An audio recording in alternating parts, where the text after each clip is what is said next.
1971. We woke up in a different world, where the Cold War ended along with the Vietnam carnage. All because of the Dome. The Dome. A territory full of anomalous artifacts, phenomena, and organisms. We still don't know what it is. An alien city? Some kind of a testing ground or storage? Whatever it is, no living thing trapped under the Dome can escape it. Yet even this did not stop the research. The major powers created the Cronus Megacorporation to develop and explore the Dome. Its secrets became a lucrative business. The Spires station was built on top of the Dome to export the artifacts and import supplies and personnel. The city of Crystal Sands grew at the foot of the Dome, eventually becoming a major transportation hub. All this required thousands of employees, and there was no shortage of candidates. Romantics, pragmatists, and adventurers of all trades swarmed recruiting centers around the globe, seeking jobs at Cronus. You were one of those people. In 1976, your application was approved, and you went under the Dome towards the future. Whether a good one or a bad one, only time will tell.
The thin, pale young woman is sitting at the window, leaning against the illuminator.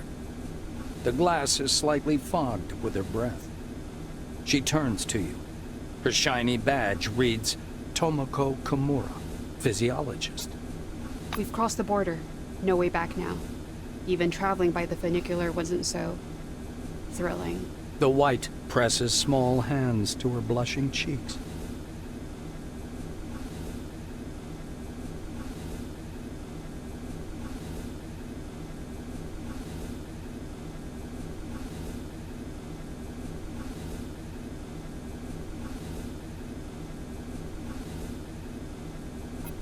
You were thinking, why have no children been born under the dome? I've got a working hypothesis, but I'm not ready to share it yet. She says softly, as if answering a question you didn't ask.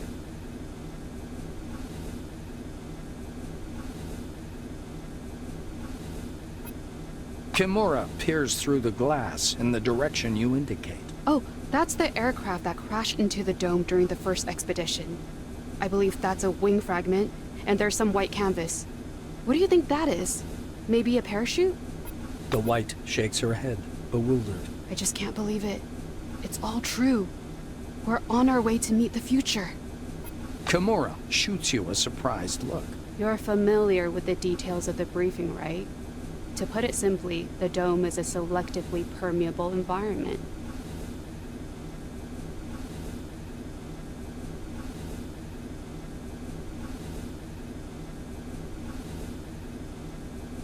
The white draws an invisible hemisphere in the air. Inorganic objects may exit the dome without difficulty, but any living creature dies if transported back to the outside world. That's why we're all stuck here for an indefinite period of time.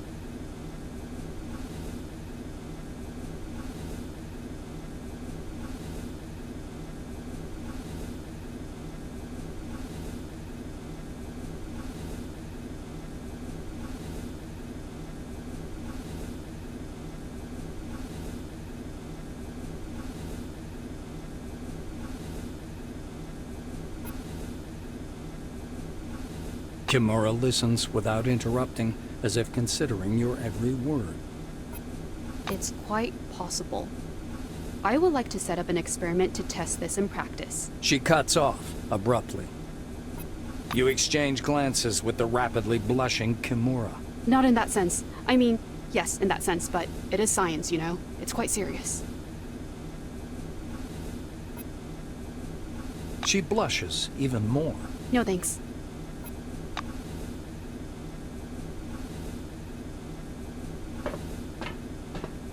A tall woman is watching an ad playing on the monitor, arms crossed. The polished to a shine badge on her black overalls reads Elsa Olafsson, Security Service.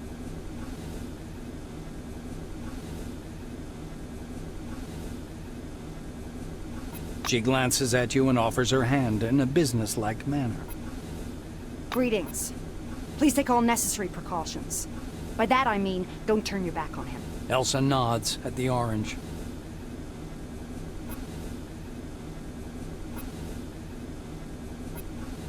I just follow orders. Even if his crime was embezzlement, I have to keep him cuffed. Those are the rules. Olafsson shrugs in a sharp, mechanical way, as if racking the slide of an assault rifle.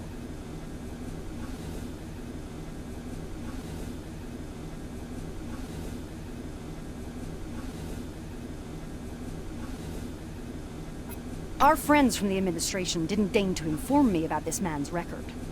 Could be I'm escorting a serial killer. It's corporate policy, you know. She gives the silver a vengeful look.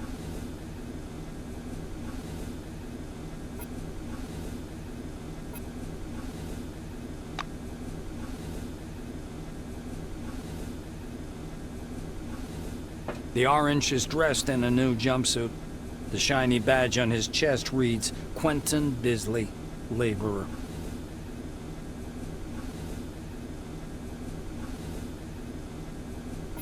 He's side-eyeing the screen skeptically. Despite his tired, grim expression, his gaze is open and friendly. However, the general impression is unmistakable. There's something frightening about Bisley. Quentin raises his hands to examine the devices. They call them humane handcuffs. How about that? Truth is, there ain't nothing humane about them. They zap you real hard the moment you get your hands on a gun. But they sure look nice. Bisley lowers his hands again and smirks. The orange's face stretches into a broad smile, baring his dentures to the world. Like everyone, duh. In a black car, under guard. There's other guys, too. The ones who go through the front door. He nods at the black-winged woman beside him. Her nose wrinkles in displeasure, but she says nothing.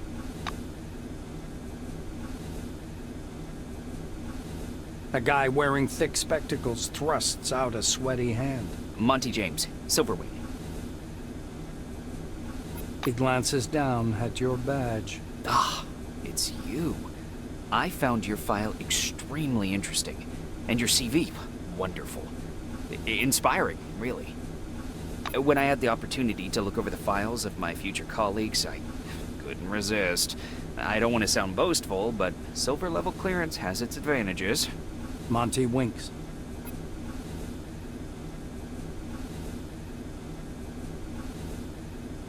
Monty makes a ring with his thumb and forefinger.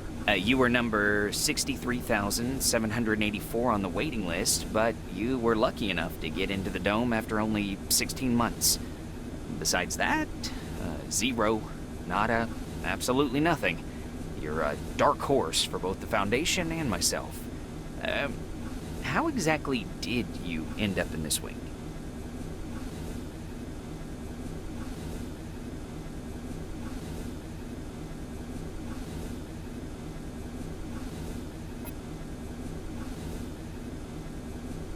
The silver shakes your hand for some reason. In that case, I congratulate you heartily. You made the right choice. There are enough miracles here for 100 doctorate theses.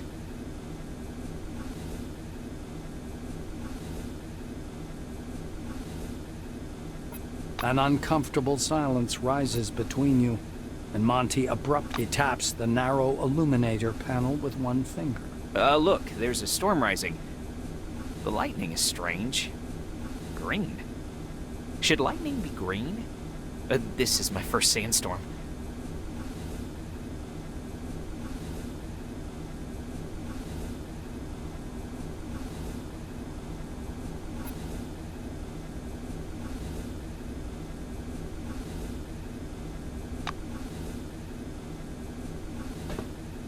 A man with a mustache and a blue jumpsuit is standing at the window, studying the construction site below through the occasional break in the clouds.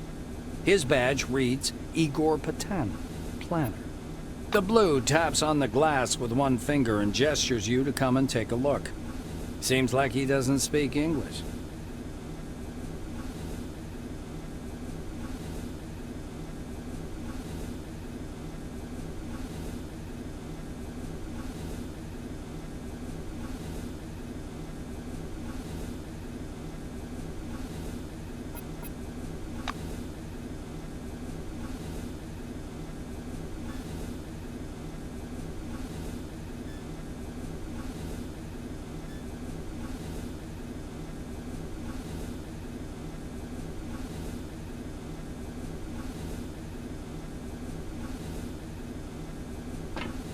Stopping by the door's porthole, you watch as the ground slowly approaches. It looks brown-black through the tinted glass and smoky blue at the horizon. It almost seems like the clouds are pulling apart there. You scan the desert for any sign of the anomalies you've heard so much about. A flat, dark form hangs in the air above the horizon. It vaguely resembles a mushroom cloud, but with a much denser structure. In the distance, you can also see a strange, apparently man-made wall rising from the sand.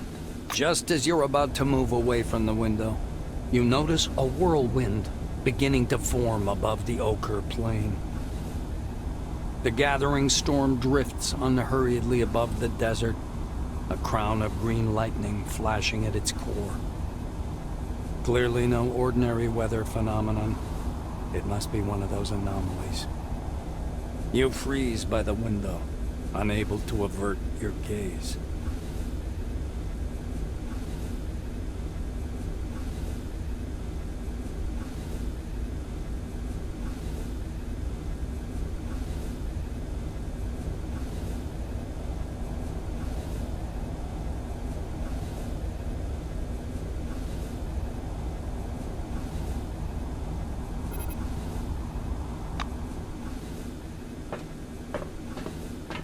Kronos Foundation presents gleaming, futuristic, state-of-the-art cities straight from the pages of science fiction. Well-paid, safe employment, career advancement opportunities, and a world-class social safety net. Noble and intellectually stimulating work in state-of-the-art laboratories.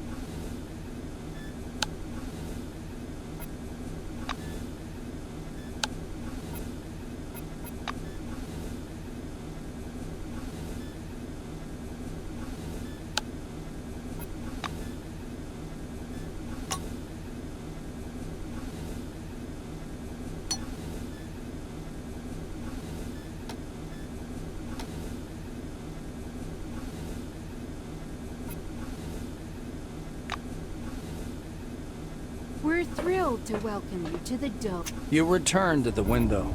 The outlines of the landing site, blurred by clouds of dust, appear behind the greenish glass of the porthole. The capsule shudders as the breaking...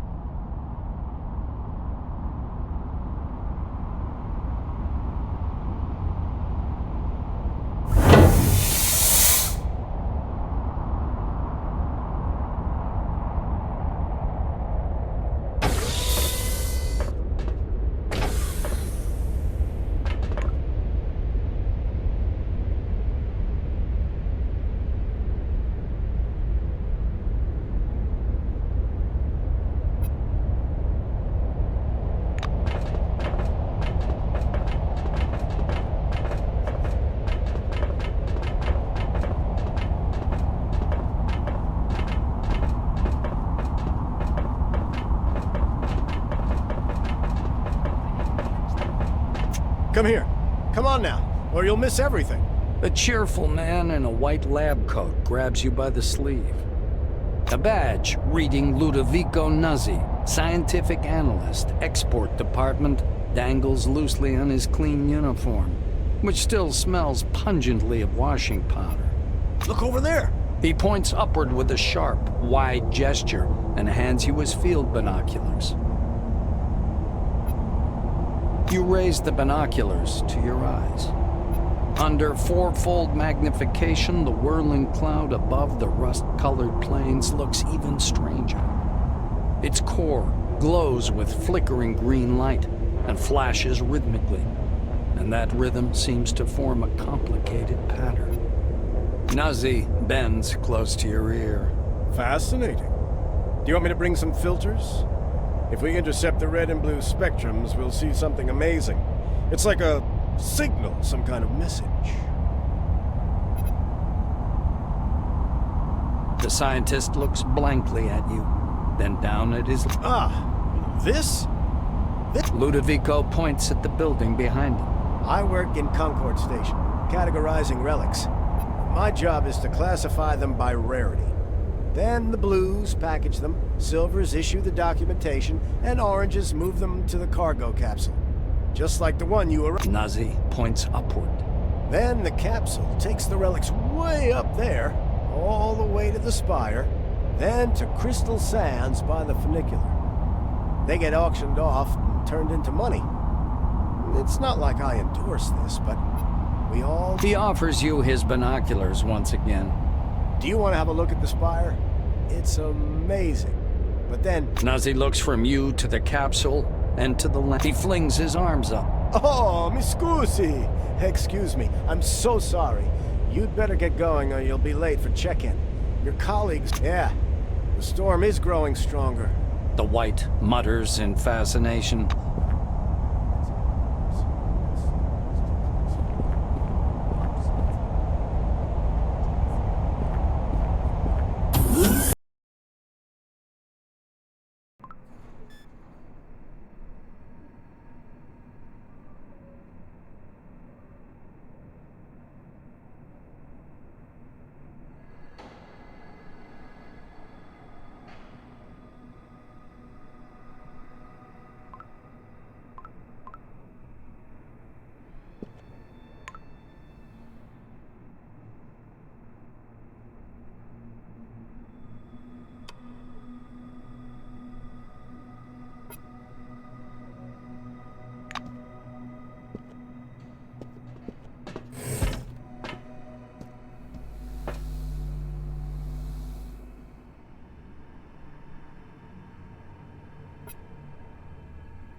I'm listening. In case of damage, your life will be forfeit. Remember, our honest work will make the world a better place. World a better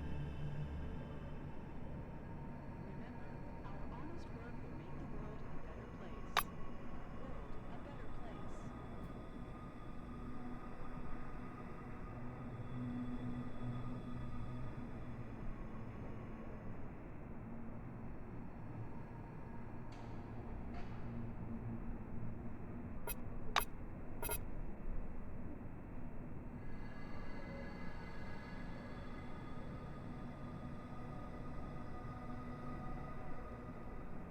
Remember, our honest work will make the world a better place. World a better place.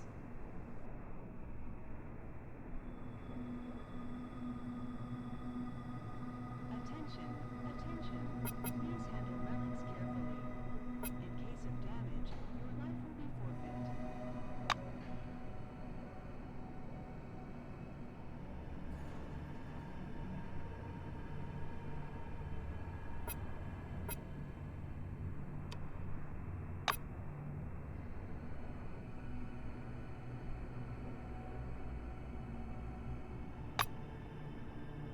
Bye-bye.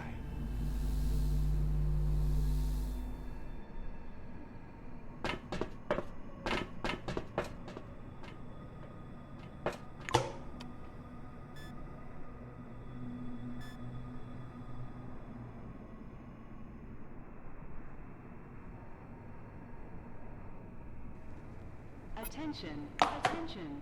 Please handle relics carefully. In case of damage, your life will be forfeit. Just great, Mr. Monty James. With luck like yours, I wouldn't spend any money on the lottery.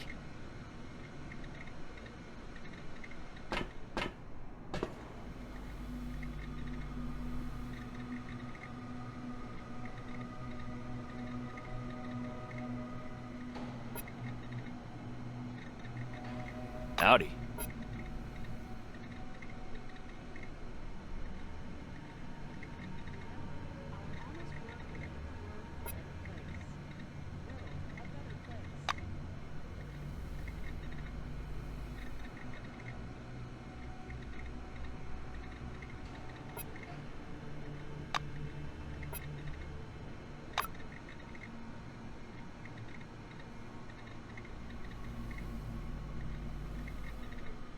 I hope to see you again soon.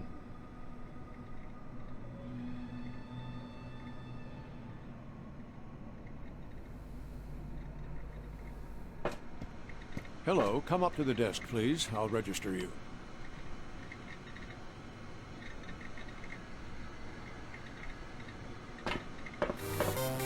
Your Selectron has not been properly authorized. Please visit the reception desk to register.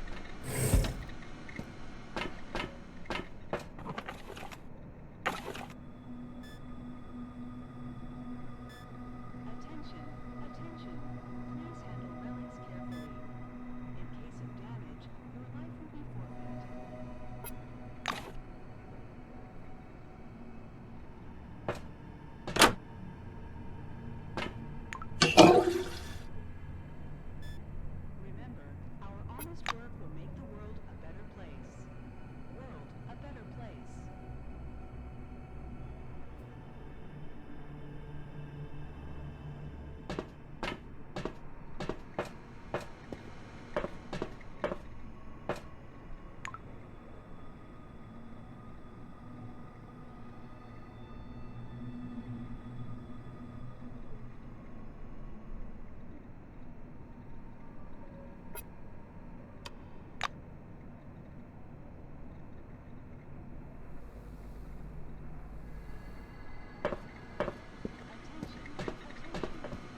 Cronus Corporation reminds you.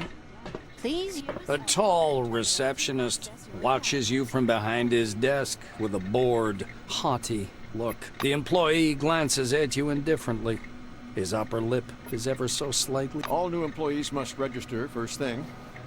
Come up to the desk, please. The nameplate on the desk tells you you're talking with Dean Rayhet. The administrator slaps himself on the forehead. Ah, I almost forgot the regulation pre-registration greeting. Just a second. Rayhet produces a reel-to-reel tape recorder from beneath the desk, rewinds the tape to the beginning, and presses play. The speakers explode with a harsh, crackling sound, over which the tick-tick of a solemn music begins to play, and the administrator's face takes on a serious expression. Dear employee, on behalf of the Cronus Foundation, I, Administrator Dean Rayhet, welcome you to your new life under the dome. The administrator clears his throat and continues. By joining our company, you choose the path of science and progress. You are among mankind's best, and we ask that you live up to this. Dean squints down at the monitor. Deserve this title. Do your job honestly. Obey the law.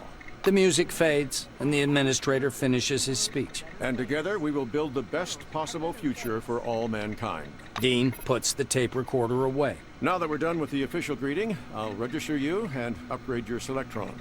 Okay?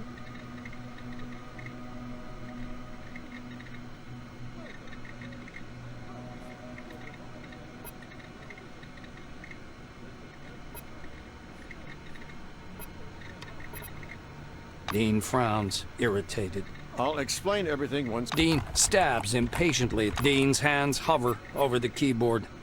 He gives you a nod. The administrator squints at the paper in his outstretched hand before setting it next to the... Rayhet scans the computer screen. So your position in the waiting list was 63,784. You've been assigned to Magellan Station. A special bus will bring you there after a series of briefings. Please pass me yours. Dean snaps the docking port of your pass to a recess in the casing of his computer. The administrator returns your Selectron. Cronus was founded as a society of scientists and military professionals. White Wingers have special privileges at most of the original locations built in 71 and 72. And there are still purely white zones in Magellan too. Limited access lab... Dean continues. All new employees have a short list of tasks to perform on arrival. Do you want to hear all the details or just the short version? Rayhet nods and points at the ceiling. First, you need a set of combat gear. Talk to Sidney Maynard, he'll give you everything. Dean extends his second finger. Second, weapons. Ms. Margarita Takachenko is the clerk at the armory. After she dispenses your firearm, you'll need to head to the training zone for a brief weapons handling exam. The administrator straightens his third finger. According to the latest regulations, all employees must attend a briefing on psi abilities. Apply to instructor Andriy Mihai. Dean extends his fourth finger and looks at you meaningfully. Did I tell you about the combat and tactical training? The fourth step is to visit instructor Winston Botherby. And finally, science is the overarching purpose behind everything we do here. Go to Professor Van Alden to learn how to study relics, avoid anomalies, and catalog scientific knowledge. This training is mandatory. Dean catches himself. Oh, and when you're done with your trainings, proceed to the waiting room. From there, you'll travel to Magellan by bus. The administrator looks up at you again. He reaches for the tape recorder, but thinks better of it. Protocol calls for a little welcoming preamble, but dash it all, that's nonsense. Welcome to Concord Station. As he's about to turn away, Dean suddenly remembers something. Oh yes, I sent your mail to your Kairos. Check your new messages. Well, that's all, I think.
Mr. Rayhead, would...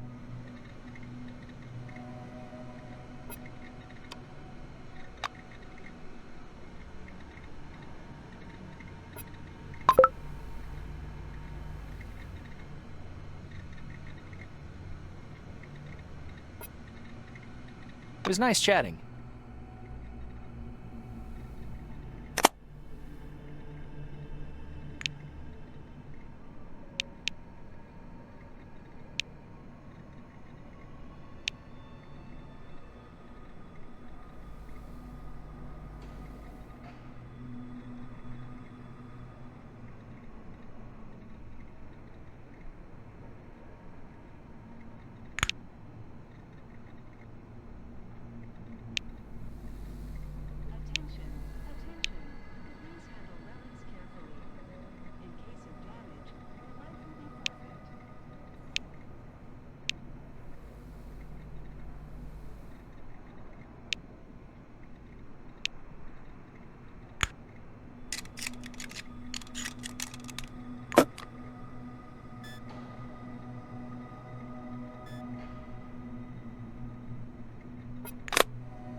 I'm listening.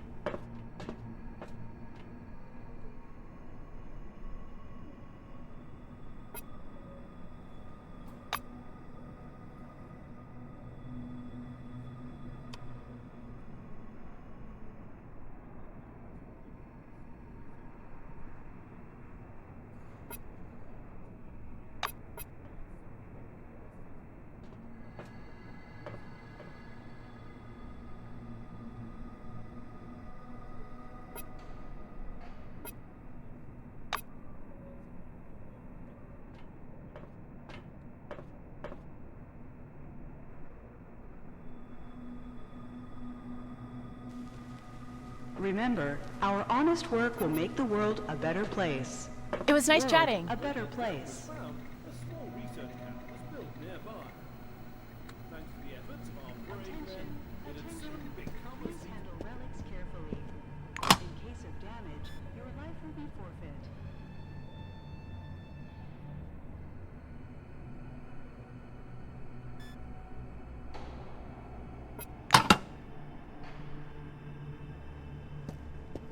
Behind the storage counter, you see a small, neat guy. His gingery hair shines with something like brilliantine. His badge says, Sidney Maynard. The silver perks up at your approach. A thick logbook appears at once from under the counter. Sidney puts on thick glasses that seem to age him 5 decades in an instant and studies the lined pages. The silver finally stops and pins down a particular page with his finger. This is your first uniform requisition, right? You can also purchase any equipment you need for the desert directly from me. Maynard adjusts his glasses in a businesslike manner. And before I give you the uniform, please listen to these short instructions. Sidney fiddles with his hairstyle. So, I'm not going to sugarcoat it. Life under the dome can be dangerous. You may get shot, spill acid on yourself, get electrocuted, or suffer the effects of a dangerous anomaly. You may also freeze to death or get fried.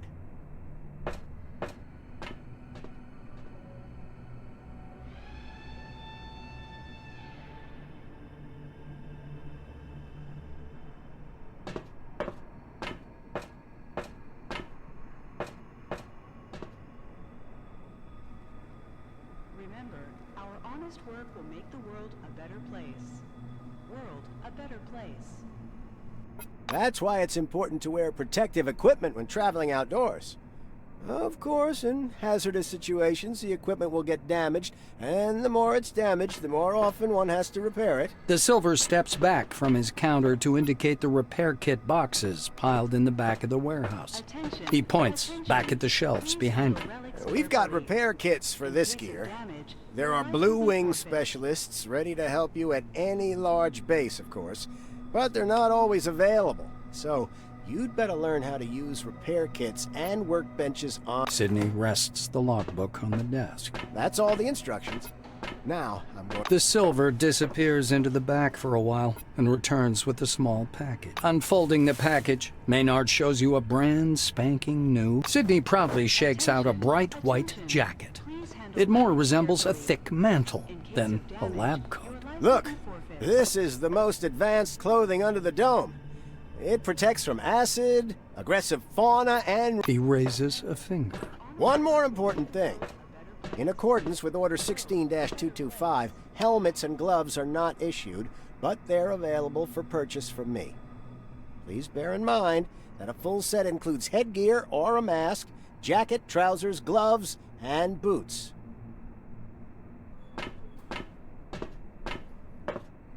Sidney hands you the package. Here's your uniform. Enjoy. Sidney adjusts his glasses. Sure, I'll show you what we've got. You know, we're pretty well stocked here in Concord. Take a look. Sidney scribbles something in his logbook. Please come back anytime if you need something.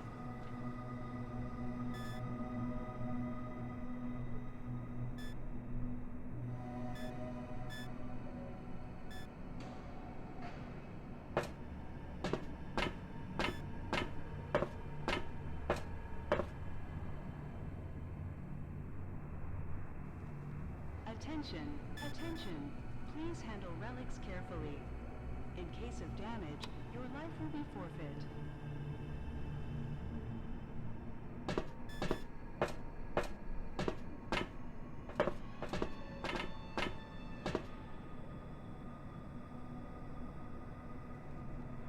Remember, our honest work will make the world a better place.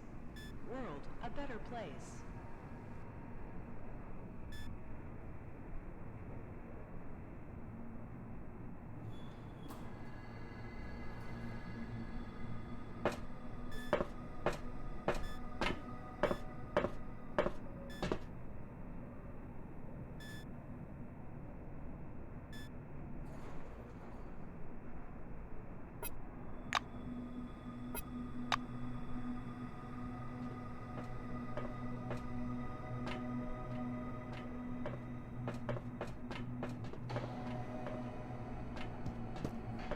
Anything urgent, Mr. Krachkov? Katarzyna, did you mark it as Class 1 again, instead of 2? Look, here's the scanner data.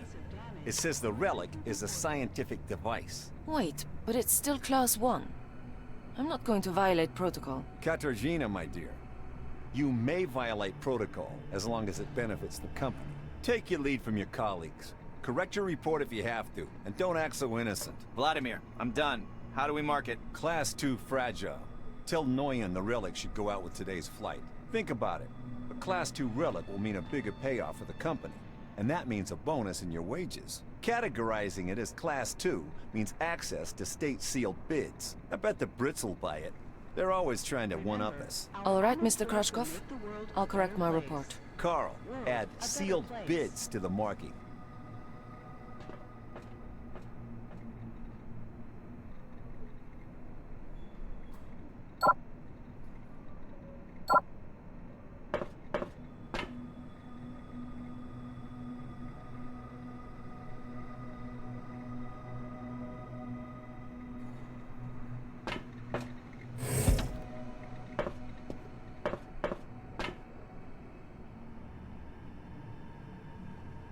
Attention, attention. Please handle relics carefully. In case of damage, your life will be forfeit. I'll complain to the Silvers about that idiot. They'll take the appropriate measures.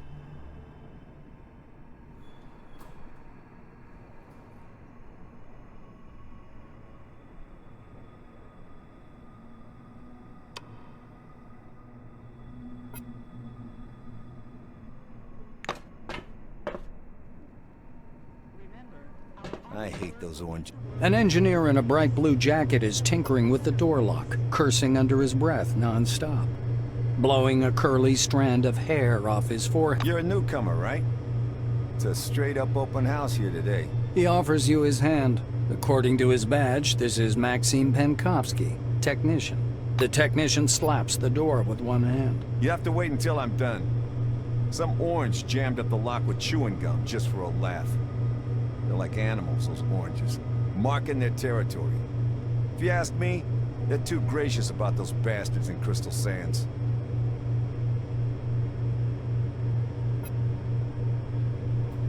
Penkovsky grunts angrily.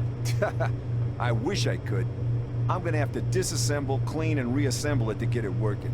It's work I don't need, and all thanks to some idiot. Maxime extracts a thin, sharp, precision probe from behind his ear and dangles it in. Though there's another way. You want to learn something about picking locks? It's a useful skill in all sorts of situations. He looks at you expectantly. Attention, attention. Please handle relics carefully. In case of damage... The Blue's getting excited. All right, looky here. Penkovsky presses his pick lock, and an odd device resembling a hybrid of a screwdriver and a can opener into your hand. Using a mechanical pick lock is easy peasy. No special skill required. They wear out after a few locks. While the old-fashioned kind is another thing entirely. Cheap, one use. But one has to know how to use it right. That's a tool for a master. Maxime takes out another pick lock and crouches by the door. He gives you a quick lesson on how to pick a lock. By the way, you can carry your tools in your belt. It's much handier to have them right there. Penkovsky shows you his utility belt, where he keeps all kinds of tools and gadgets. Actually, finding tools under the dome is no problem at all. There are even devices for hacking terminals and so on. Maxime hoists up his belt. The Blue solemnly raises his index finger. And one more thing. Always use brand name stuff if you can. Groovy produces good kits. Modus and Supercolor do too. They've all got fat contracts with Cronus, so they care about quality. He looks at the door again. Damn these locks. Though I'd rather be doing this than fixing hab pods. Those are a real pain in the ass. Penkovsky gives you a patronizing look. Because they're poorly made, warped from the heat, and the filters aren't worth a damn. The modules were constructed by marketing managers, not engineers. Building a city in the desert was also their idea. This project is all about PR. Cronus wants to show the world how tough they are.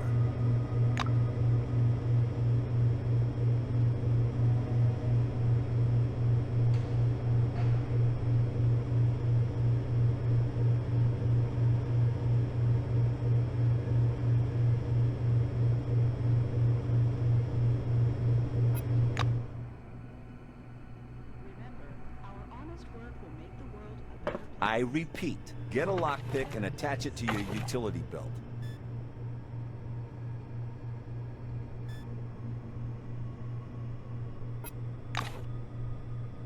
And then, apply it to the door. Yes, apply is the proper word.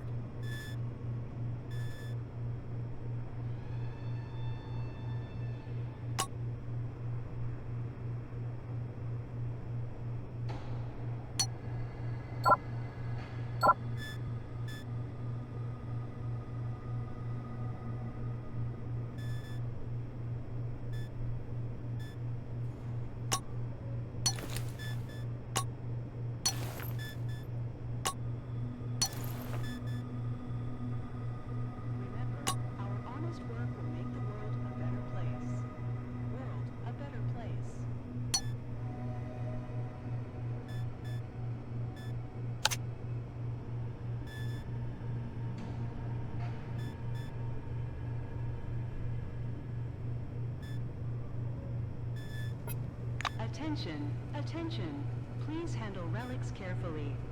In case of damage, your life will be forfeit.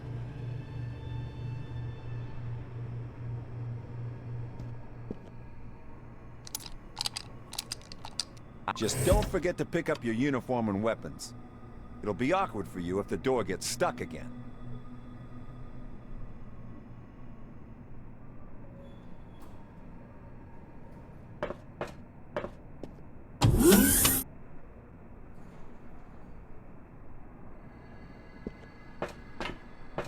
A lean Silver with thick black hair and a huge cigar clamped. As you approach, he flashes a sly grin and slowly raises an outstretched hand above. Something really weird happens.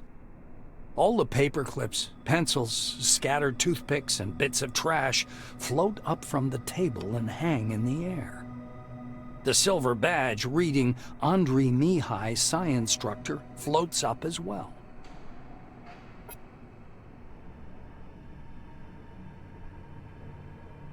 The Silver trills with laughter. He approves of your reaction. Here for the briefing, huh? Shall we get to it? He takes the cigar out of his mouth and exhales a lush cloud of smoke. The Silver props his elbows on the table. Anyway, here's the deal. It's more profitable for people with a high psyche to study psionics. Give me your hand. Not waiting for an answer, he grabs your hand with strong, dark fingers. Andrei gropes your hand briefly, then lets go, disappointed. The pills, huh? The anti-migraine, sleeping pills, neuroleptics, downers. What do you mean you don't take them? Well, off you go then. That means no talent, huh? Why waste time? No wasting time now. But alas, regulations demand it, so I'll give you a glove too. Regulations, huh? The Silver takes a thin glove covered in talc from his desk and passes it to you. Look, a glove, right? But it isn't just a glove. This is an ooh mama hold me tight glove. It takes energy from your noggin, your psyche, and pew, concentrates it. He counts off on his fingers. Learn psionics. Put on the glove. Transform energy into the necessary shape. That's the whole briefing. Simple? Simple. Now to your questions, huh? The Silver takes a pull at his cigar and releases a Psionics.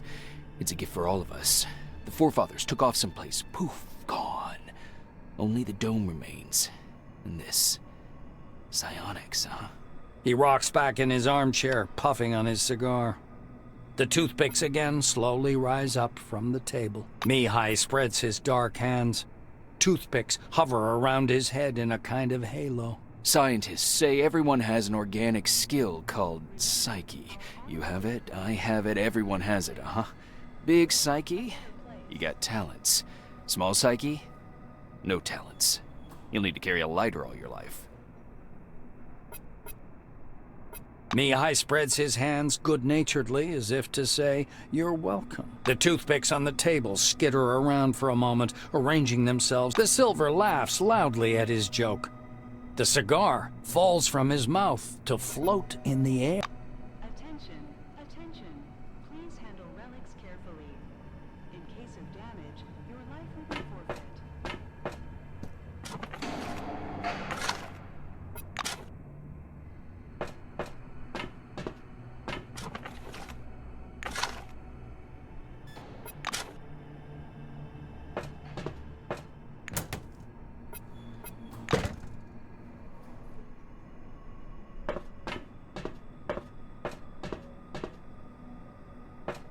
Be kind, please. Don't touch this. It's mine. Attention, attention. Please handle relics carefully. In case of damage, your life will be The smell of good tobacco wafts off this tall, portly woman from a meter away. A black lacquered pipe, an open logbook full of signatures, and a metal flip calendar sit on the counter in front of her. A small nameplate reads, Margarita Tkachenko. The woman fixes her coppery hair with one hand and casually lights her pipe. To what do I owe the pleasure? Her voice is deep and gravelly. Margarita thumbs back a couple of pages in her logbook. I see. This was your first receipt. She glances at her Kairos, looks at you, snorts, and retreats to the shelves. Tkachenko returns a couple of minutes later, carrying something that looks more like a toy than a weapon. The weapon seems weightless as she spins it around her finger. I ain't telling you shit about this thing, 'cause that's exactly how much I know. Laser schmazer. Cadmium battery, fiberglass body, blah blah blah blah blah. You probably know more about it than I do. Here.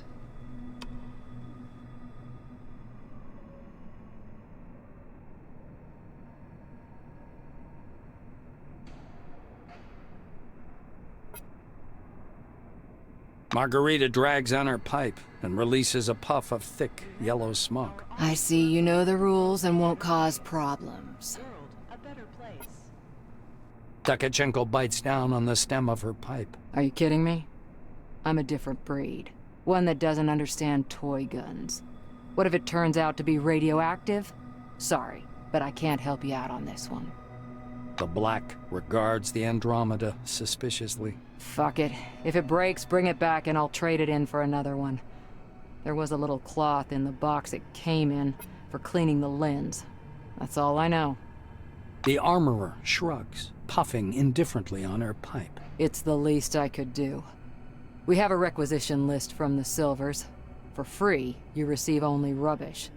If you want the real deal, check out the weaponry shop. Or me. Wait a minute. Sign your name here in the meantime. Margarita reaches under her counter and produces a set of ammunition. A new set of ammo is issued for every task, but there's so much bureaucracy you'll go daft. Expenditure report. Form number 16. Disposal form. The Silver's running true to form. So if you need more ammo, I recommend you either search or barter for it. Or learn how to craft it on your own. Leaning over the counter, the Black points somewhere off to one side. Now it's time for your training. Fatherby is already waiting for you by the big gate. He's a bit dotty, but a good man nonetheless. But before the training zone, go see that wizard guy with his toothpicks.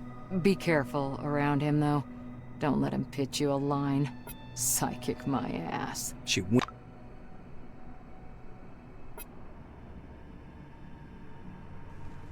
Attention, attention. Please handle relics carefully. In case of damage, your life will be forfeit.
Welcome under the dome. An amazing good day to you.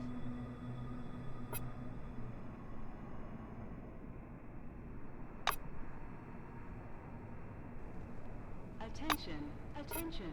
Please handle relics carefully. In case of damage, your life will be forfeit.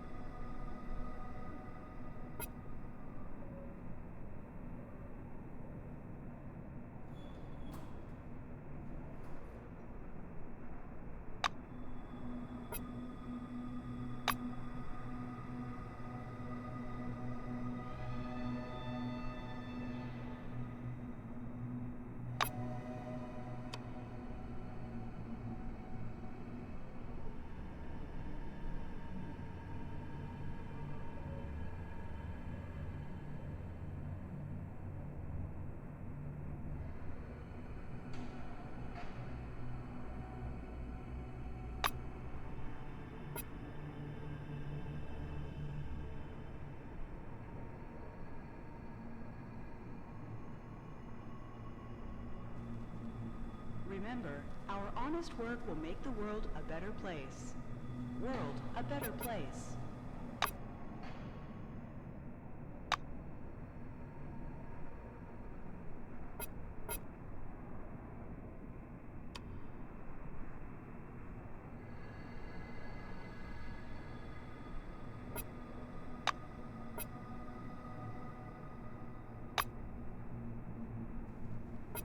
Remember, our honest work will make the world a better place. World a better place.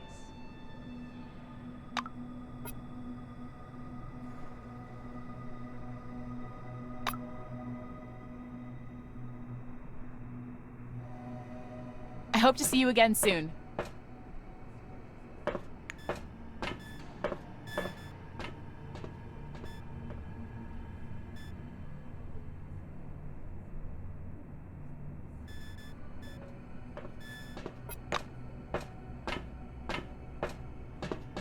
Welcome Under the Dome, an amazing excursion to a world of new technology and the riddles of an ancient civilization.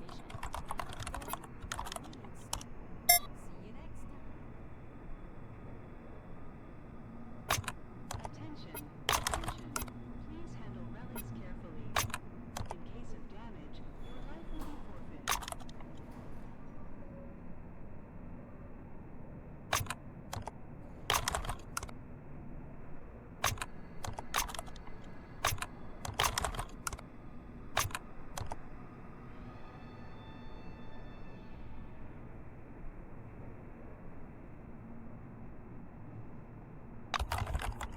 Listen to this information, useful for all wings, and receive a colorful leaflet.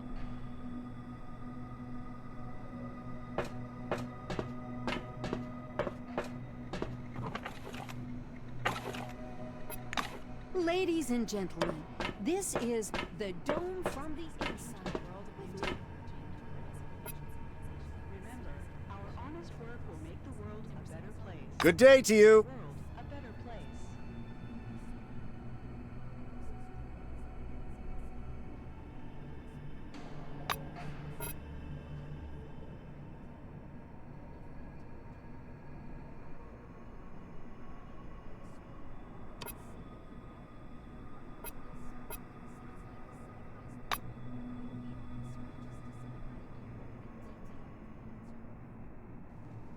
Attention, attention. Please handle relics carefully. In case of damage, your life will be forfeit.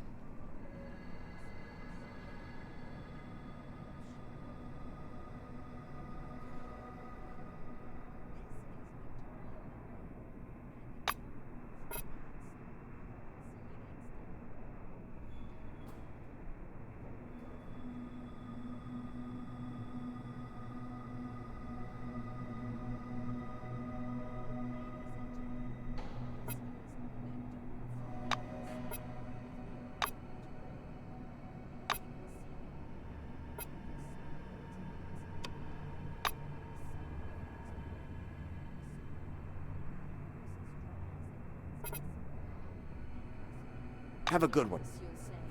And I fully agree with you. Welcome Under the Dome.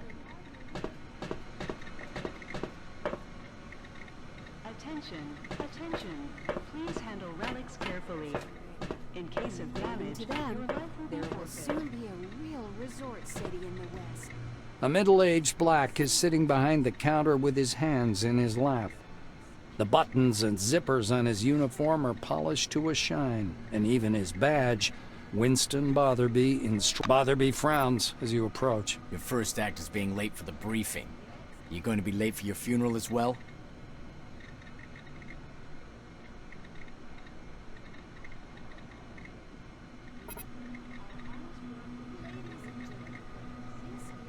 The black looks you over. Yes, I see the weapon received checkmark. Looks like you are fully prepared to disappoint me. You are prepared, right, employee? Botherby leans over the counter and directs you to the doors. Behind this door is a combat simulation computer. Launch it. He raises his index finger. The conditions in the training zone closely simulate those one would experience in the field. Your goal is to avoid getting lost and dying of dehydration. Pulling a notepad from his pocket, the instructor jots down your name. Your goal is to hit 3 targets. I'm going to monitor you and advise as necessary. And try not to burst into tears. That... Spas and therapeutic saunas. I don't know about you, but I'm sure I'll come here in a year and will feel like a real queen. This is Victoria LeGrand, and the dome from the inside. See you next time.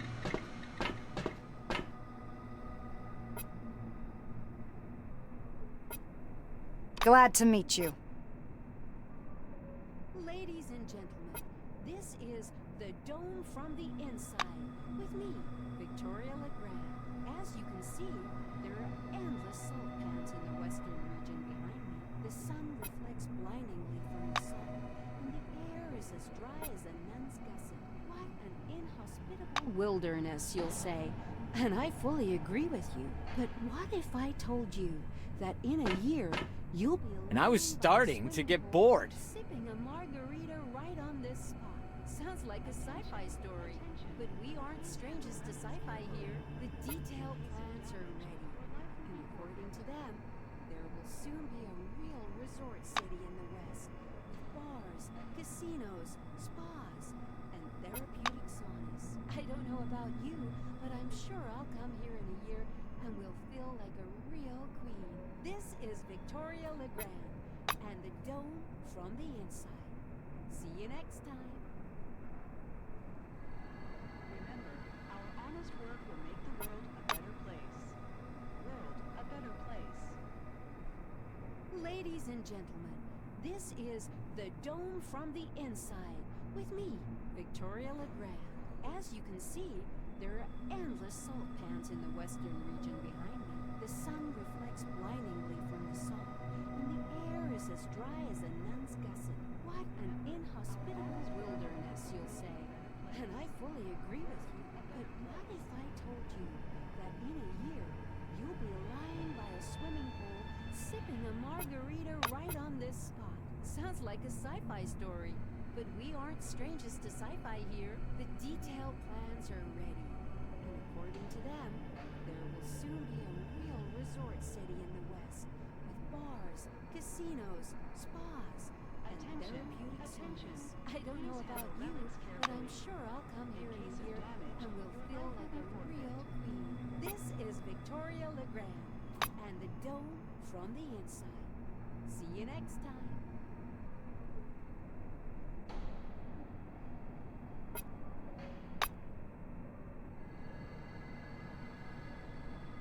Ladies and gentlemen, this is the dome from the inside with me, Victoria LeGrand. As you can see, there are endless salt pans in the western region behind me. The sun reflects blindingly from the salt, and the air is as dry as a nun's gusset. What an inhospitable wilderness, you'll say. And I fully agree with you.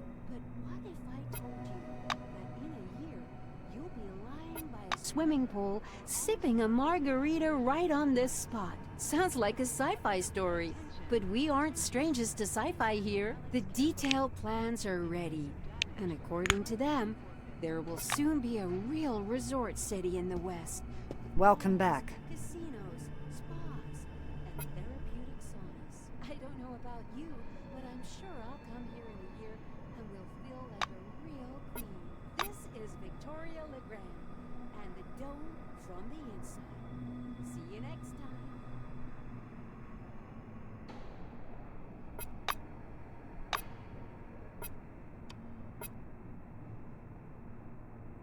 Ladies and gentlemen, this is the dome from the inside with me, Victoria LeGrand. As you can see, there are endless salt pans in the western region behind me.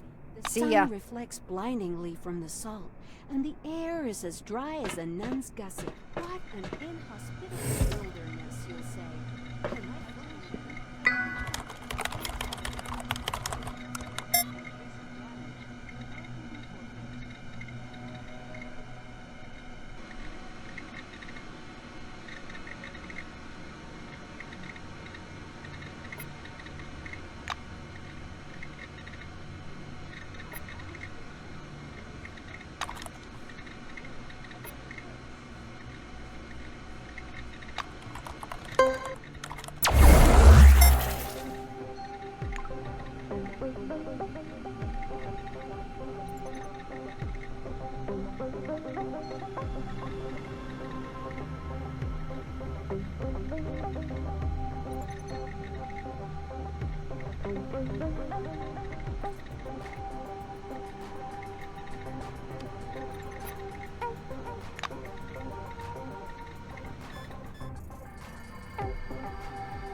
Can't help but say I'm stoked.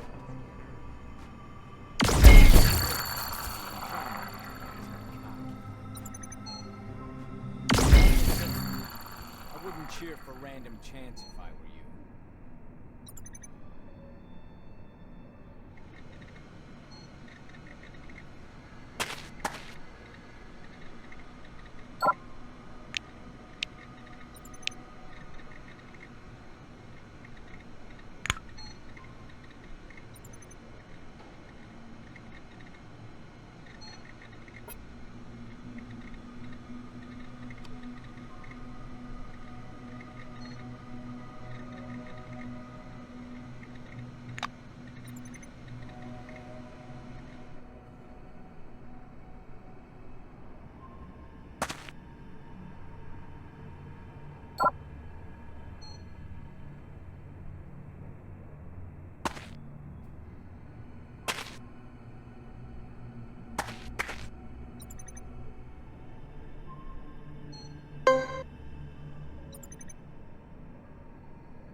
Thrilling news.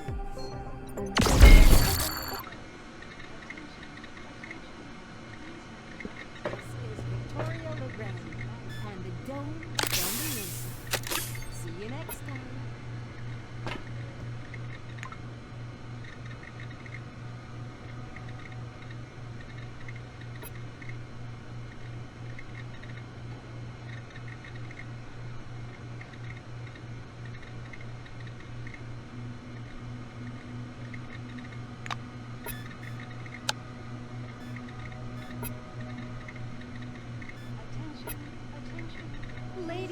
Botherby nods grandly. You made it through training without making a total fool of yourself.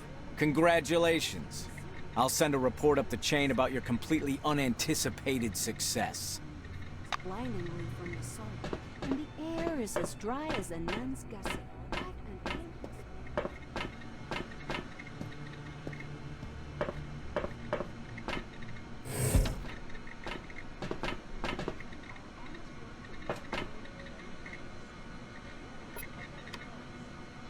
Why do you keep bothering me?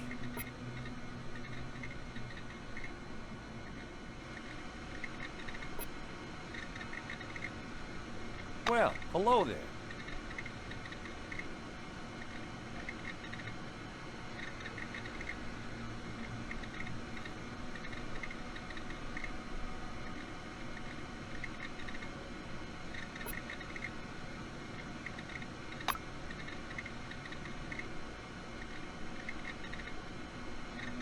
Have a good one.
Hello again.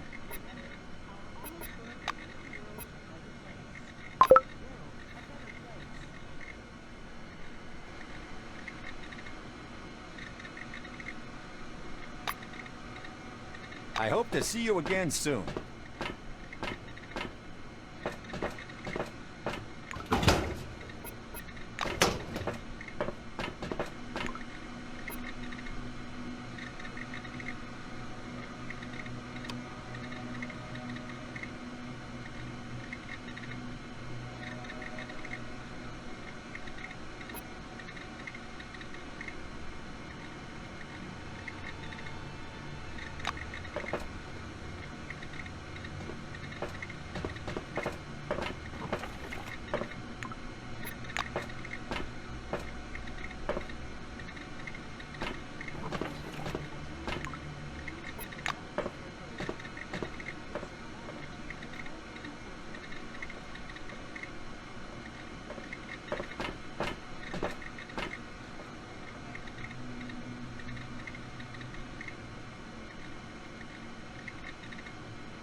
Hey, you're at it again, asshole. Okay, you got me, Butch.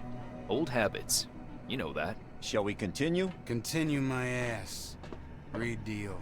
Everyone gets 3 bolts. Hey, come on now. Start over. He only did it once. No, Butch is right. I ain't gonna argue with him. Cuss you ain't, you slime ball. If I find out you cheated, your mama won't ever see you again. None of our mothers will ever see any of us again. Damned dome. I'm all right. I'm dealing. Remember, our honest work will make the world a better place. World a better place.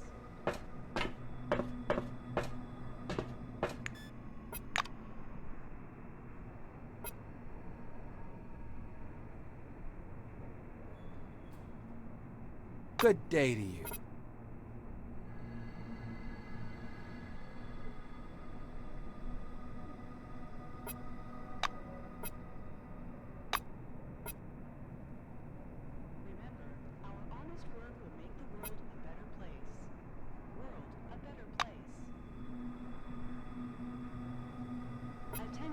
Attention. Please handle relics carefully. In case of damage, your life will be forfeit.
Oh, good day. Attention.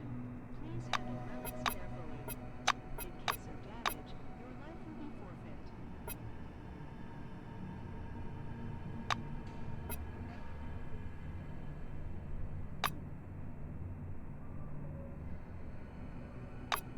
Remember, our honest work will make the world a better place. World a better place.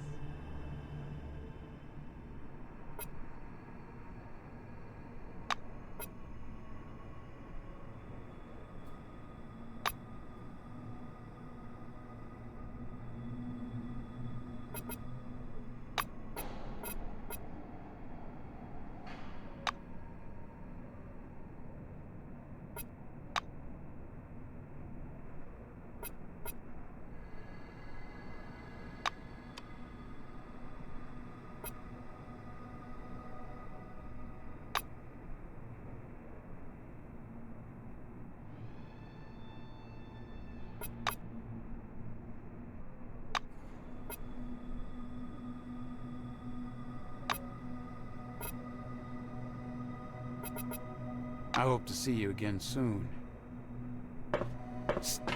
Hey, you. Yeah, you, dumbass. I'm talking to you. Quit staring and get over here. I'm talking business.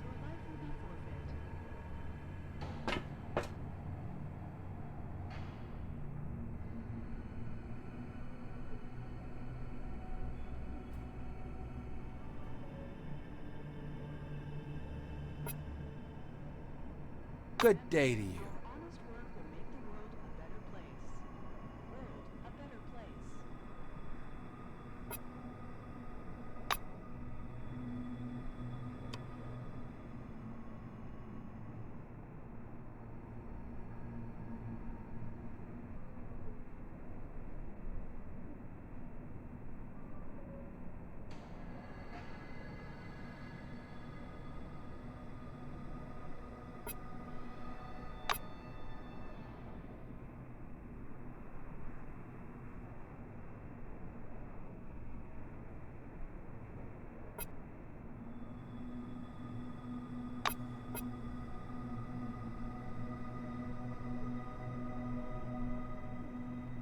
Attention, attention.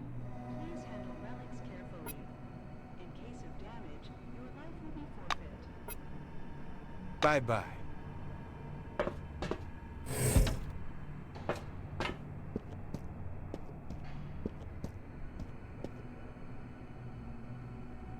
Remember, our honest work will make the world a better place.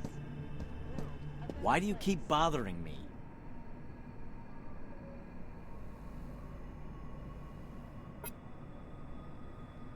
See ya!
Seems to be clear.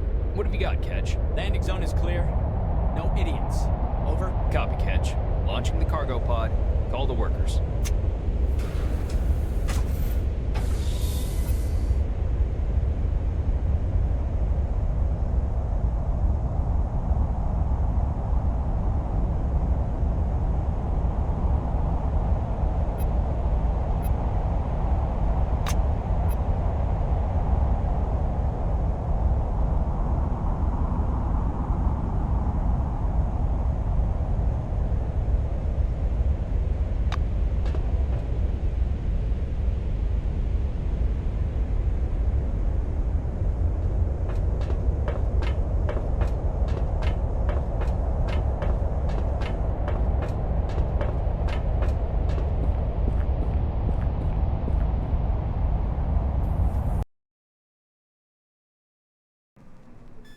Remember, our honest work will make the world a better place. World a better place. Attention, attention. Please handle relics carefully. In case of damage, your life will be forfeit.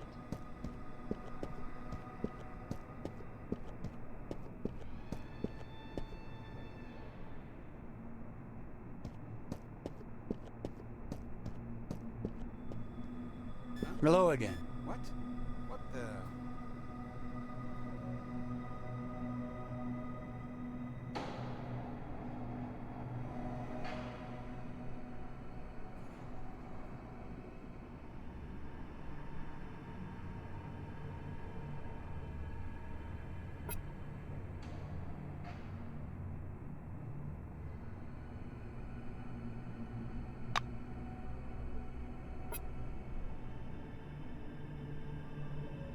I hope to see you again soon. Attention, please handle relics carefully. In case of damage, I hope to see you again soon. remember, our honest work will make the world a better place. World a better place.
Sounds like a sci-fi story. But we aren't strangers to sci-fi. Welcome under the here. dome, The an amazing detail- excursion to Please a handle world of new relics technology, riddles of an ancient civilization. Listen to a real resort city in the West. And receive a colorful leaflet. Bars, casinos, spas, and therapeutic saunas. I don't know about you.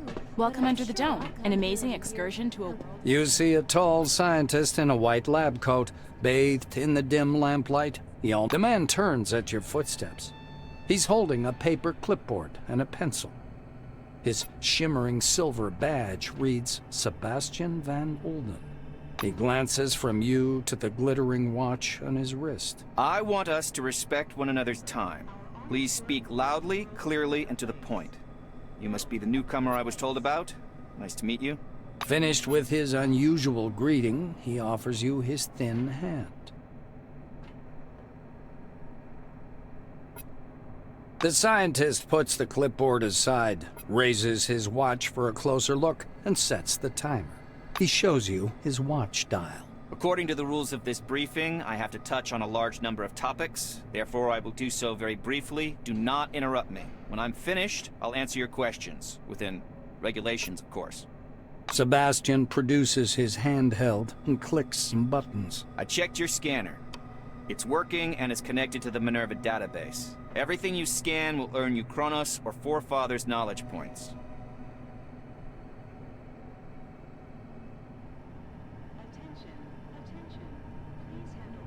The instructor watches you with displeasure. Are you listening? Scan everything that might be of scientific interest. First of all, anomalies. They could be dangerous. Make sure to always have medication. He places a canvas pouch in your hand. This pouch is full of bolts. You can temporarily discharge an anomaly by throwing a bolt into it. It's primitive, but reliable. Van Olden pushes a button on his stopwatch. So, my oral briefing fell within the allotted span of time. Any questions you want to ask me? Sebastian snorts skeptically. Oh, great. You're even ignorant of the basics. Minerva is a mainframe located at Magellan Base, where you'll be going soon, by the way. The Minerva disk stores the database containing every piece of information about the Dome and the company's employees. It is thanks to this scanning that the database is constantly updated.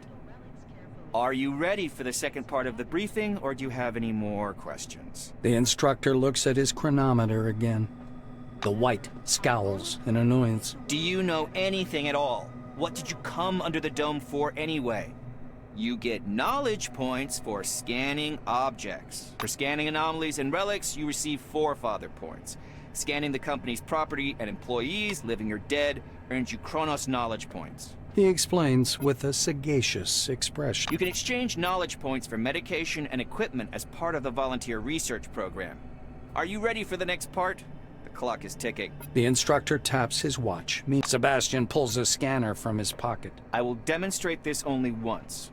To switch on the scanner, press the button on the right side of the manipulator housing. Van Olden turns on the scanner and continues. My advice is to scan anything that might be of scientific or statistical interest.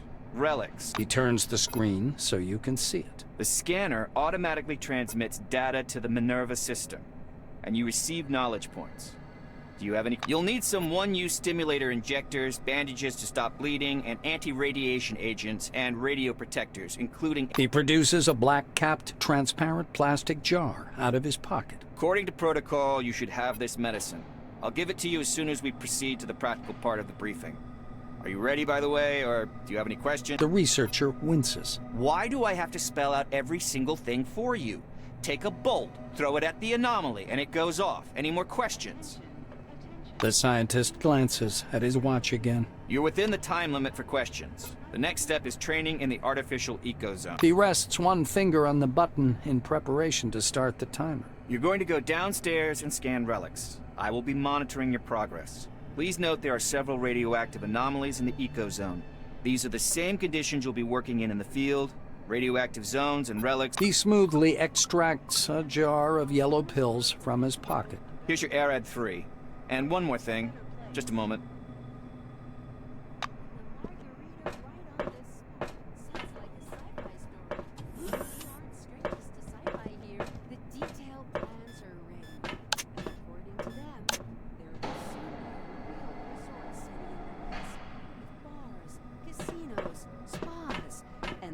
Welcome under the dome. I don't know about you, but I'm sure I'll come here in a year and will feel like a real queen.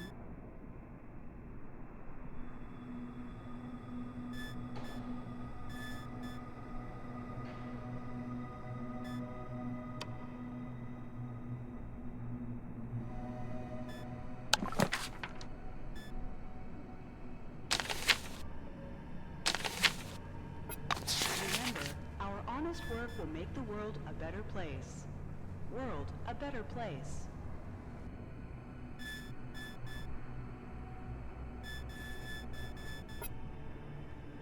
Attention, attention. Please handle relics carefully. In case of damage, your life will be forfeit.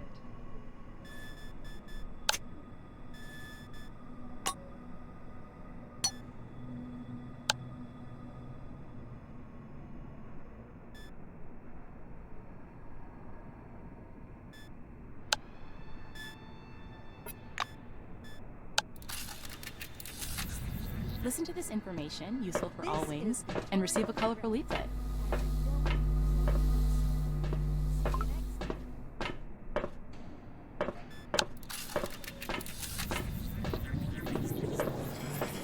Welcome under the dome, an amazing excursion to a world of new technology.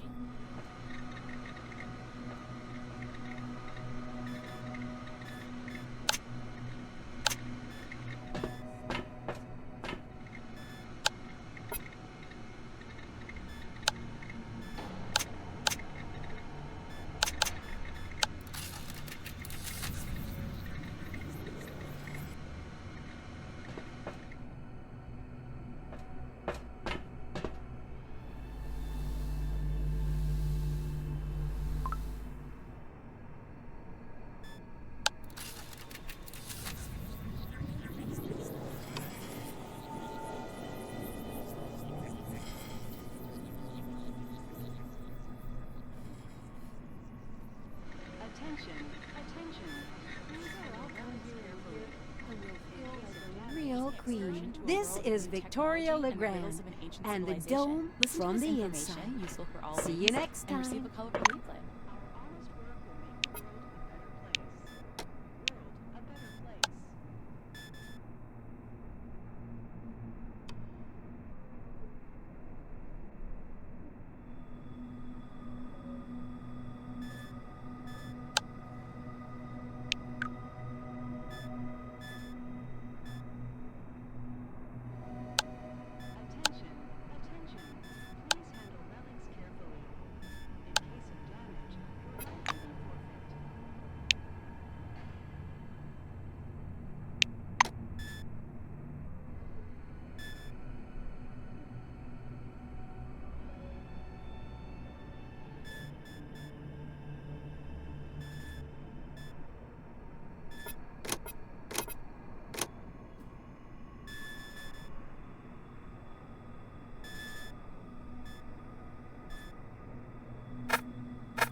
Welcome under the dome, an amazing excursion to a world of new technology and the riddles. Please stand by for decontamination to end. The dome from the inside.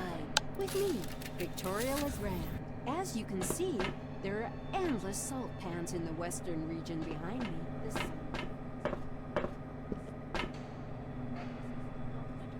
An amazing excursion to a world of new technology and the riddles of an ancient civilization. Listen to this information, useful for all wings, and receive a colorful leaflet.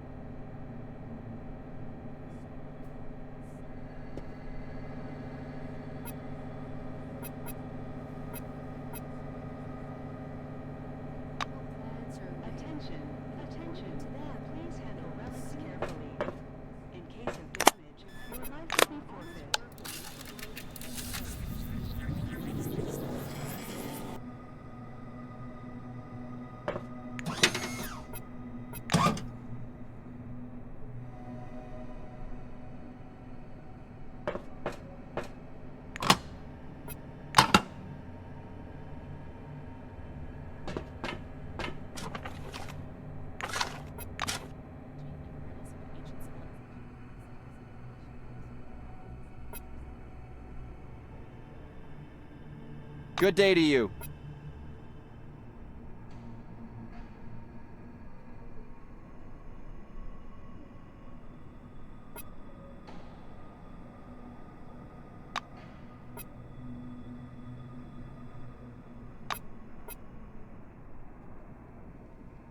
Attention. Please handle relics carefully. In case of damage, your life will be forfeit. Remember, our honest work will make the world a better place. World a better place.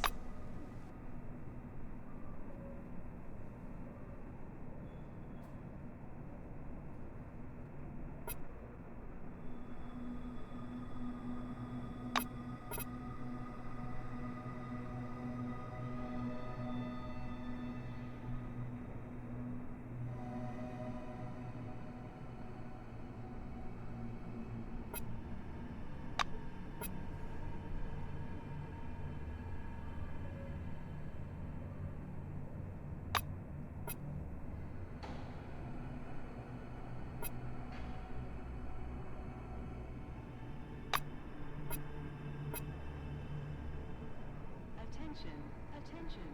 Please handle relics carefully. In case of damage, your life will be forfeit.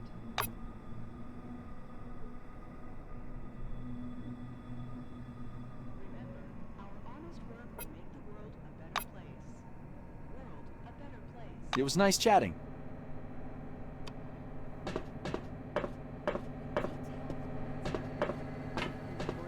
Please stand by for decontamination to end. Casinos, Listen to this information, useful for all wings, and receive a colorful leaflet.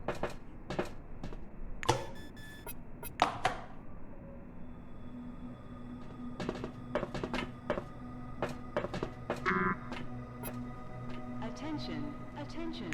Please handle relics carefully. In case of damage, your life will be forfeit.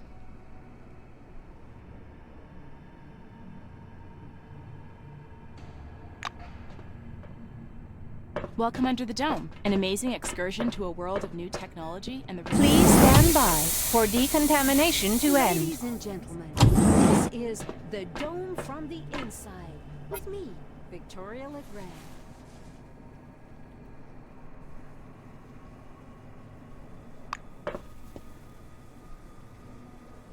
As you can see, Von Olden gestures back at the ecozone. You haven't completed scanning everything yet. Finish the task first. and I fully agree with you. But starting I told you, you'll be lying by a swimming pool, sipping a margarita right on this.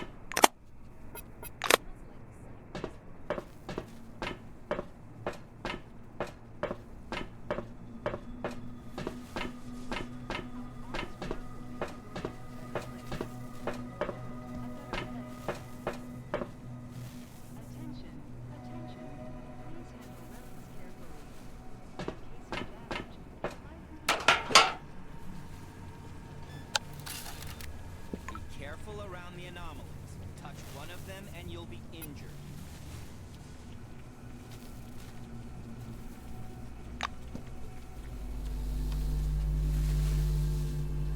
Journal entry. A successful scanning attempt. You're doing all right so far.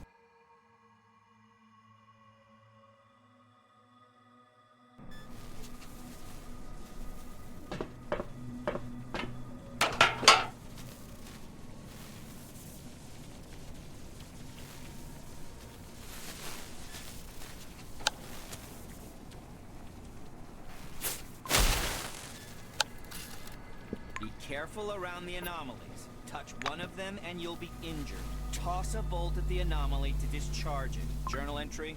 A successful scanning attempt. You're doing all right so far. Go ahead. I'll keep an eye on you and make sure you don't screw it up.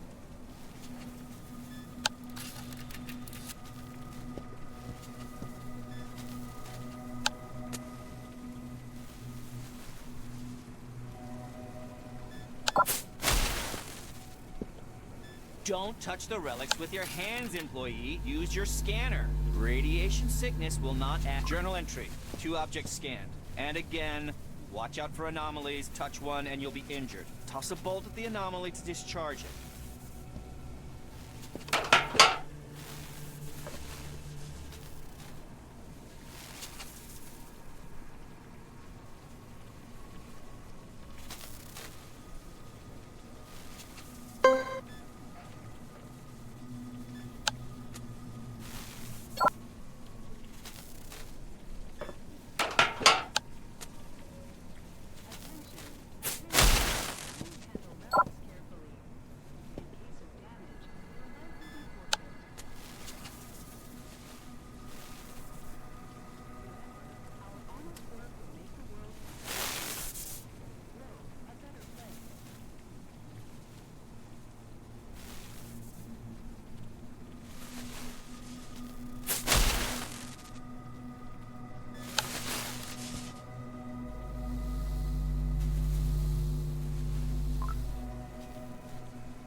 Resort city in the west. Please stand by for decontamination to end. And there it is. I don't know about you, but I'm sure I'll come. An amazing excursion to a world of new technology.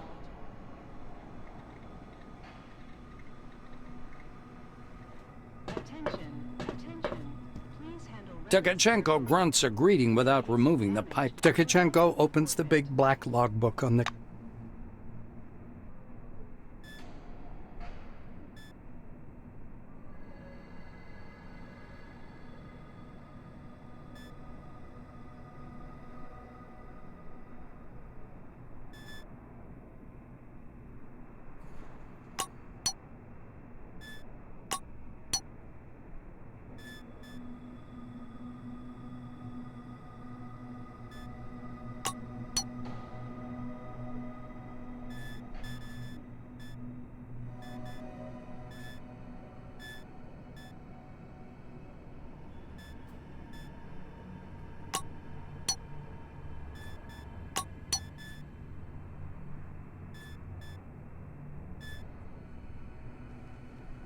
Remember, our honest work will make the world a better place. World a better place.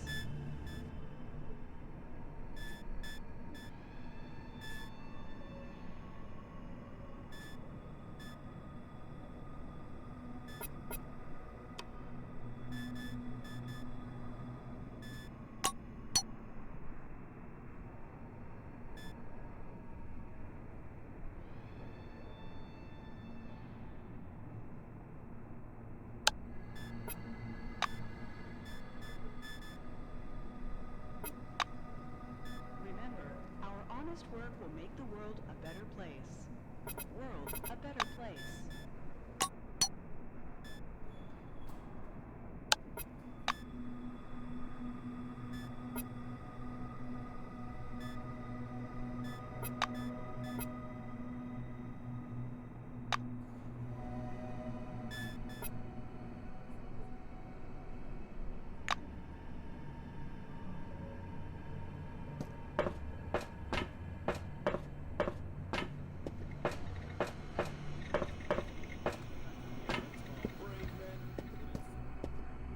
Maynard puts his glasses on again. You again?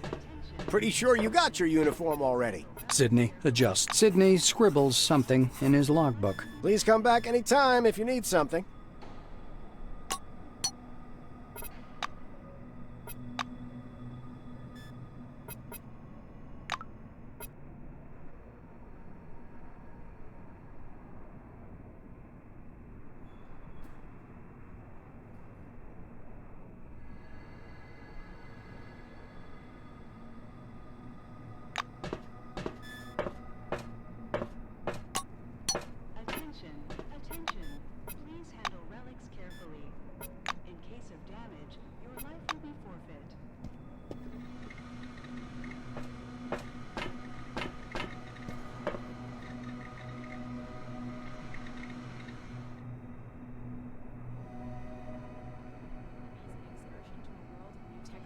And the riddles of an ancient civilization. Listen to this information, useful for all wings, and receive a colorful leaflet. Just a sci-fi here. The detailed plans are ready, and according to them, there will. Please stand by for decontamination to end. Bars, casinos, spas.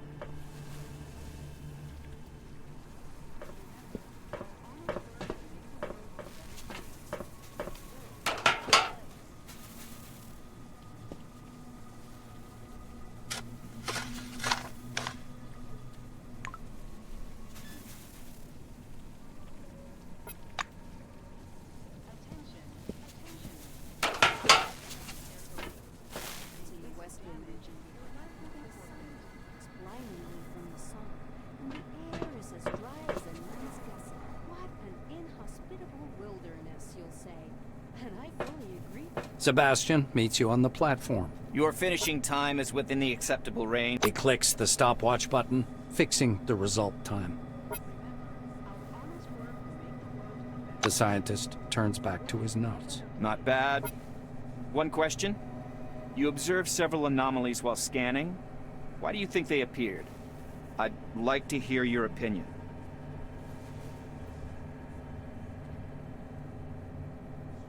The scientist assumes a superior expression. I knew you'd come up with something like that.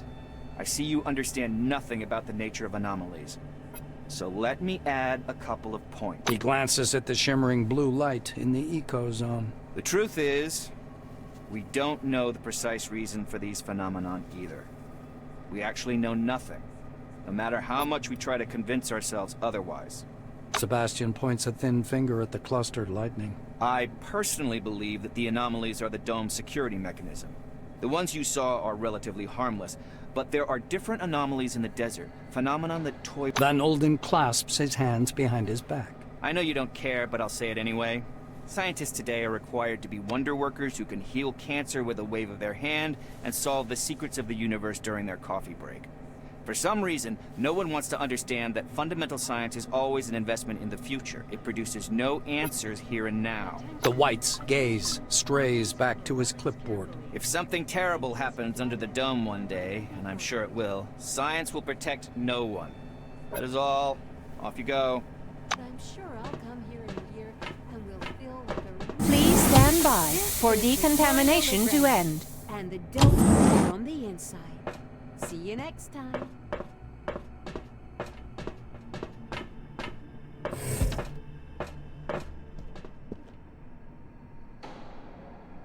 Welcome under the dome.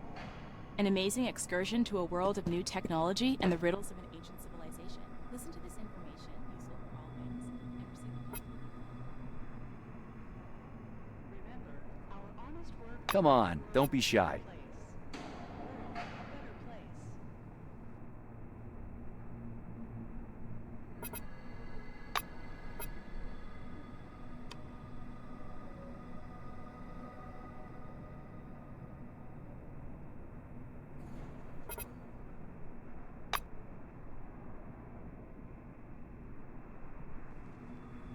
Attention, attention. Please handle relics carefully. In case of damage, your life will be forfeit. Remember, our honest work will make the world a better place. World a better place.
Remember, our honest work will make the world a better place.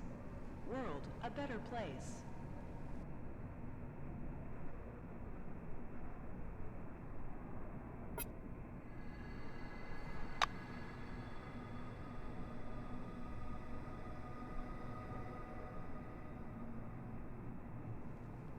Attention, attention. Please handle relics carefully. In case of damage, Welcome under the dome. An amazing excursion to a world of new technology and the riddles of an ancient civilization. Listen to this information, useful for all wings, and receive a colorful leaflet. Our honest work will make the world a better place. World a better place.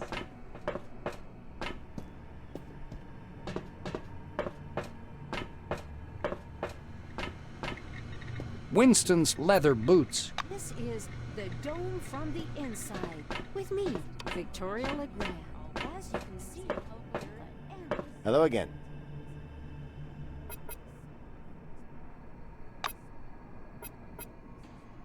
It was nice chatting.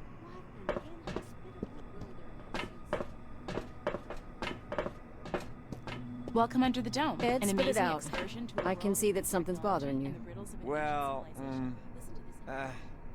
it's a bit of a private matter, you see. God. Come on already. We can't just hand Miss Norway over to the Silvers, see? She's unique among relics. Ed, we already discussed this. The Welcome relic's under the dome. effect An is amazing well excursion known. to a world of new It's nothing but technology and the semantic riddles of an imitation. ancient civilization. I Listen wrote to you this about it, information remember? useful for I all know. links, and Well, receive a it's... colorful leaflet. There's something else. She's rational. No, really. I've talked with her for hours. She... Damn it, Ed.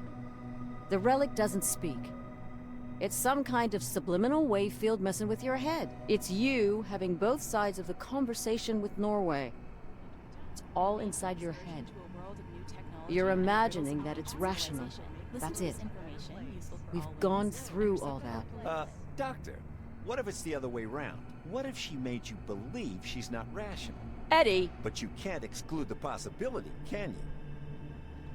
An amazing excursion to a world of new technology and the riddles of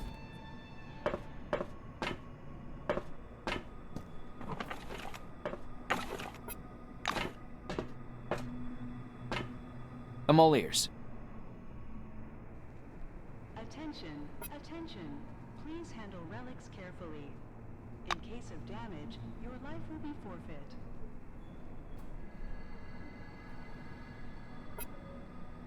It was nice chatting. Employee, please come here. There's an urgent task for you.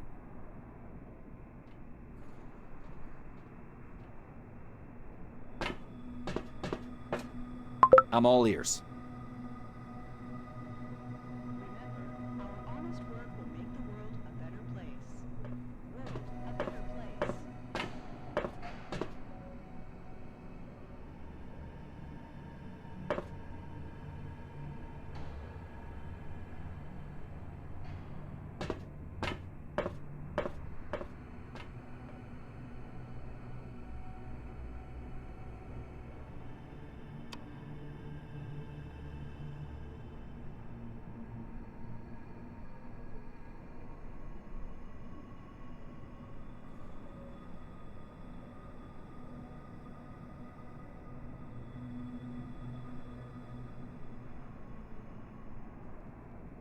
Remember, our honest work will make the world a better place. World a better place.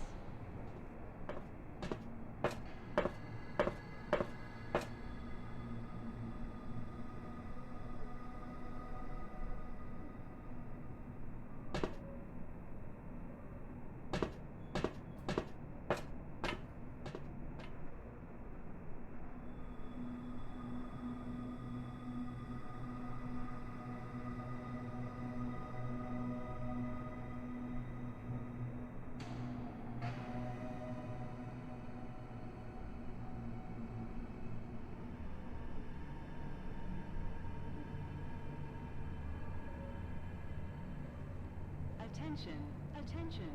Please handle relics carefully. In case of damage, your life will be forfeit.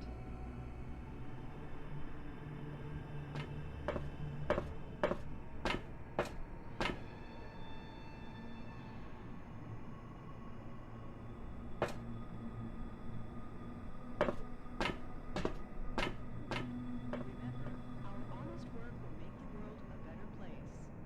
World a better place.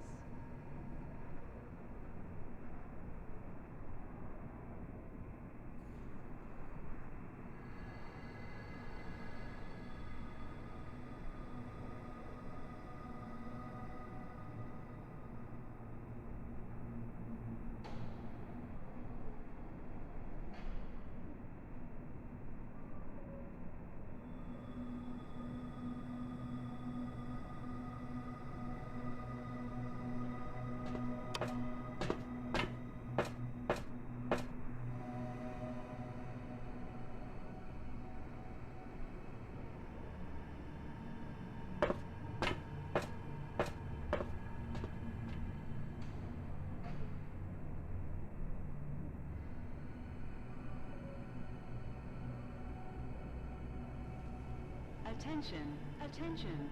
Please handle relics carefully. In case of damage, your life will be forfeit.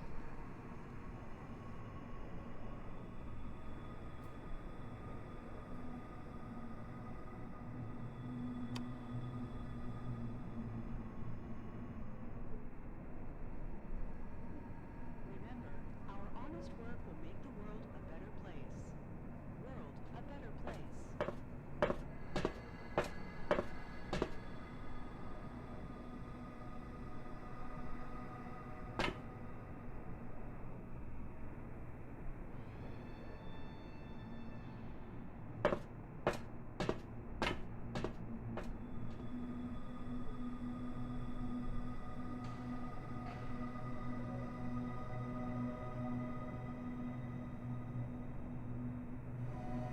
Attention, attention.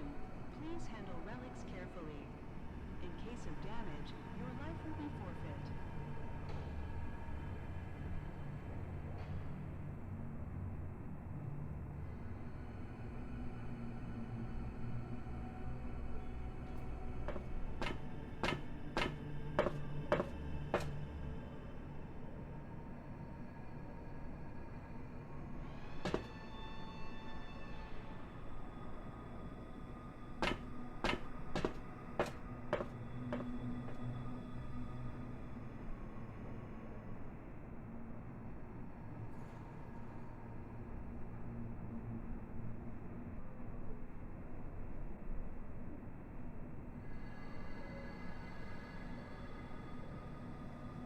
Attention, attention.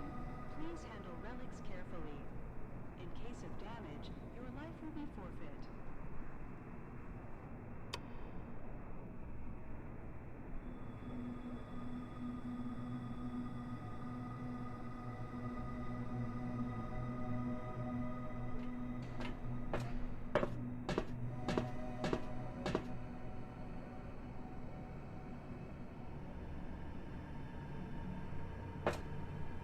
Remember, our honest work will make the world a better place. World a better place.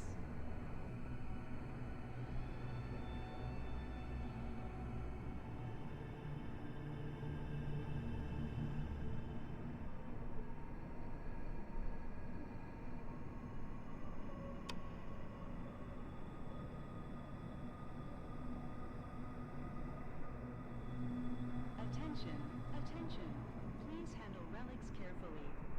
In case of damage, your life will be forfeit.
Remember, our honest work will make the world a better place.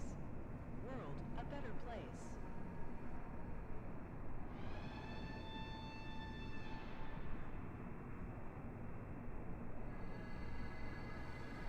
Attention, attention. Please handle relics carefully. In case of damage, your life will be forfeit.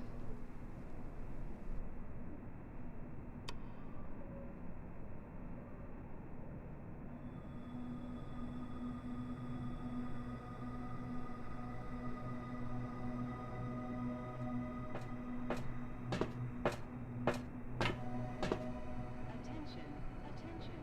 Please handle relics carefully. In case of damage, your life will be forfeit.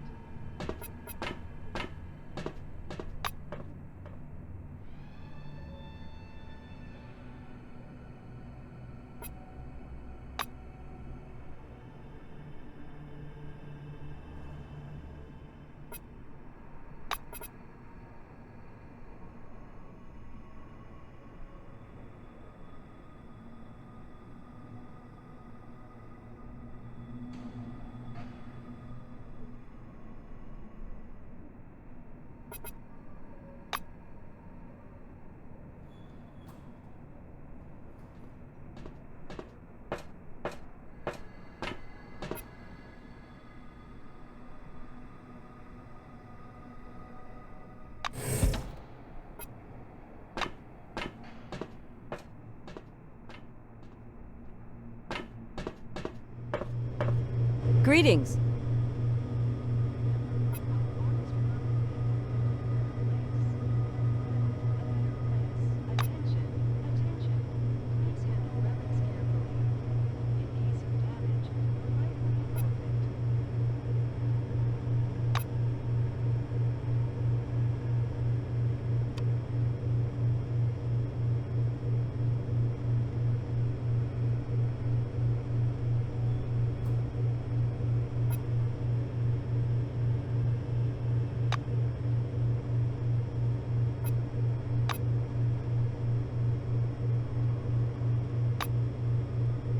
Bye-bye.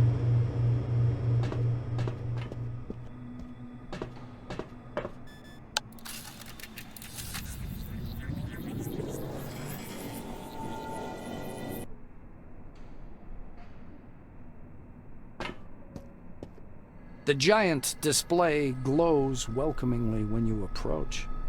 A red light comes on under the screen's steel hood. A gray old man with high cheekbones appears and squints out at you. He leans close to the camera, his glasses glittering. My name is Martin Kingsley. I'm Chief Officer of Magellan Base. We were supposed to meet in person, but unforeseen circumstances prevented that. He reaches for something out of view and produces a thin folder with your name on the cover. Apparently marks one of the pages with a pencil. White Wing. You know, I have a great deal of respect for our science division, and I find the people intriguing as well. I shouldn't ask, but how did you come to choose this profession?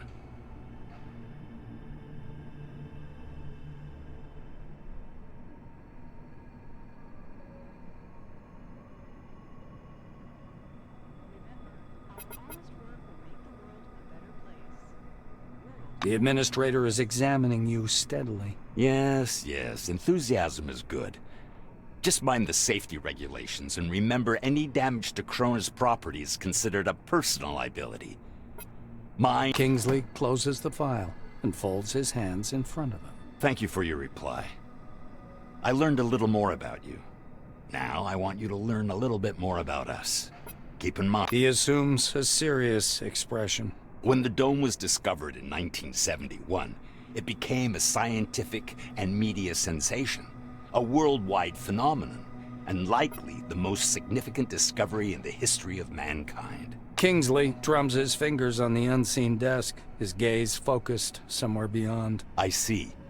You were enticed here by radio advertising, telefilms, and all those interviews, billboards at every turn. Cronus wants the world to see the dome as a stage where something merry and fascinating is going on. But now that you're actually here, I want you to see the real picture. Please handle relics carefully. In case of damage, your life will be forfeit. Remember, our honest work will make the world a better place. World a better place.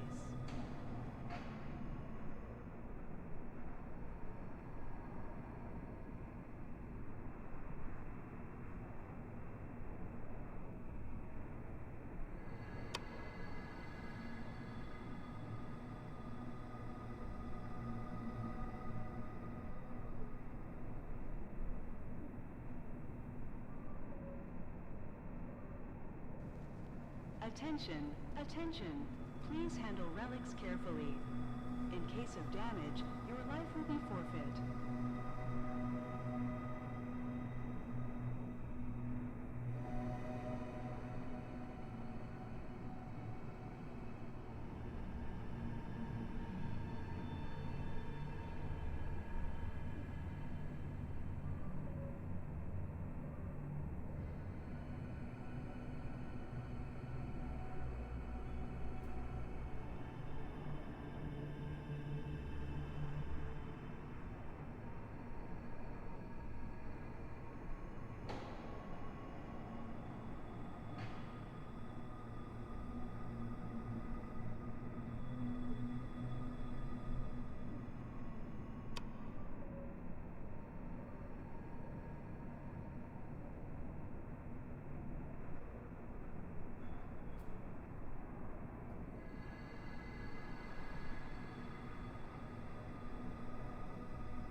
Attention, attention. Please handle relics carefully. In case of damage, your life will be forfeit.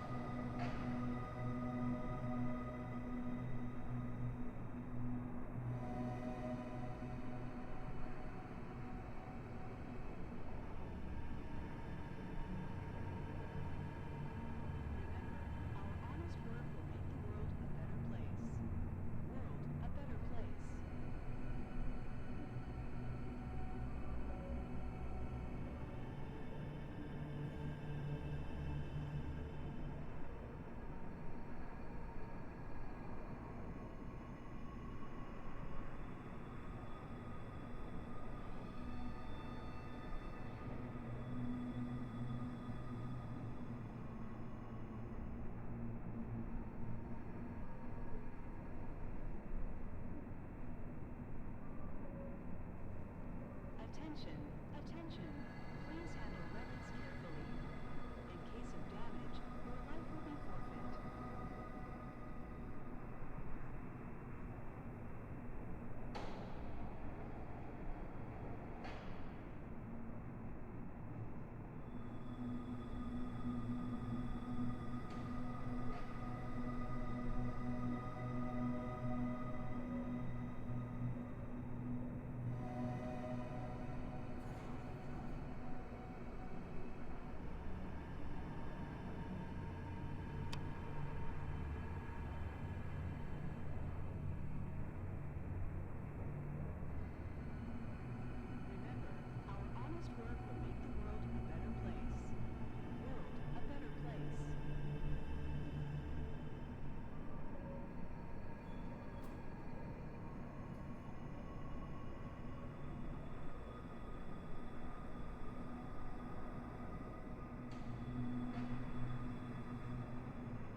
Attention, attention.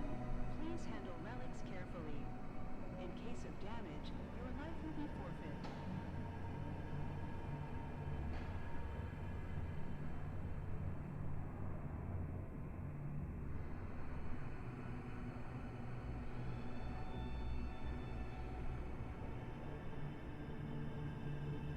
Remember, our honest work will make the world a better place. World a better place. Attention, attention. Please handle relics carefully. In case of damage, your life will be forfeit.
Attention, attention. Please handle relics carefully. In case of damage, your life will be forfeit.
Attention, attention. Please handle relics carefully. In case of damage, your life will be forfeit.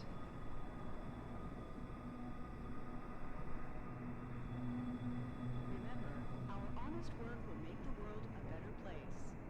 World a better place.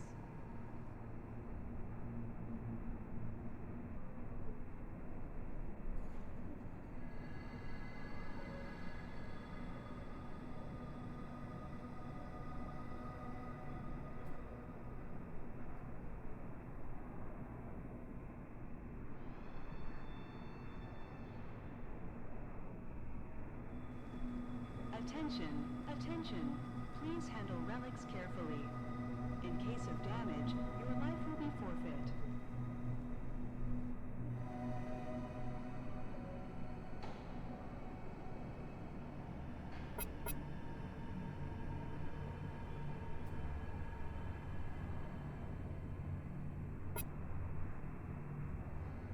You can't make out his eyes behind the glare on his spectacles, but he seems to be staring directly at you. Here's the truth.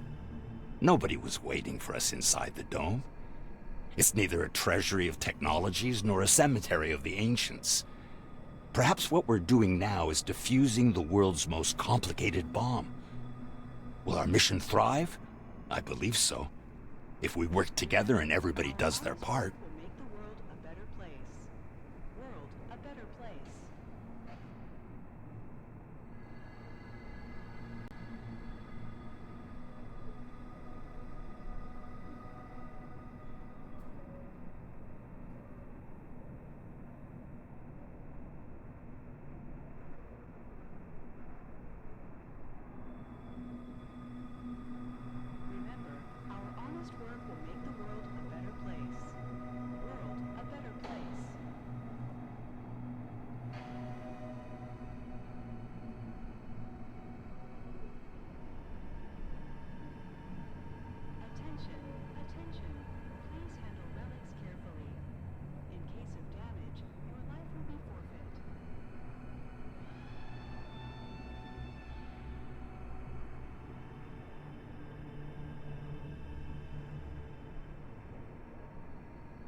He looks back at your file. I say, do what must be done. Because that's what the concept of the 5 wings is all about. Kingsley points at the camera. You're from White Wing, and everybody else, even I myself, is working to allow you to do your part. But the inverse is also true. People are eagerly waiting for your results, discoveries, brilliant solutions to intractable problems. Some progress to justify all the catastrophes and tragedies that happen here under the dome. Putting the folder aside, he sits back and stares at you in silence. It gets so quiet that the ticking of a clock can be heard through the speakers. Kingsley sighs quietly. You were probably waiting for some boilerplate welcome speech, but I prefer to talk about real-world problems. Glad to meet you. Martin nods slowly. I apologize once again for this long-distance meeting. Now, as we don't have much time, I'd like to get to the point. I'm sure you're curious why you were taking off the bus to... He moves closer to the camera. I'm going to show you a short video. Please pay attention. Kingsley's face freezes on screen. I have an urgent mission for an employee of your background and qualifications. I'd have assigned someone from Magellan, but I'm short on personnel. That's why it has to be a newcomer. I apologize again for the rush, but it seems I have no choice. Martin noisily clears his throat. Maybe you've heard about Nashville Base. While preparing the materials for this mission, I came across a short documentary film about the complex. I think you should watch it. The speakers produce a hollow click. Purple, gray, and black spots flicker on the screen.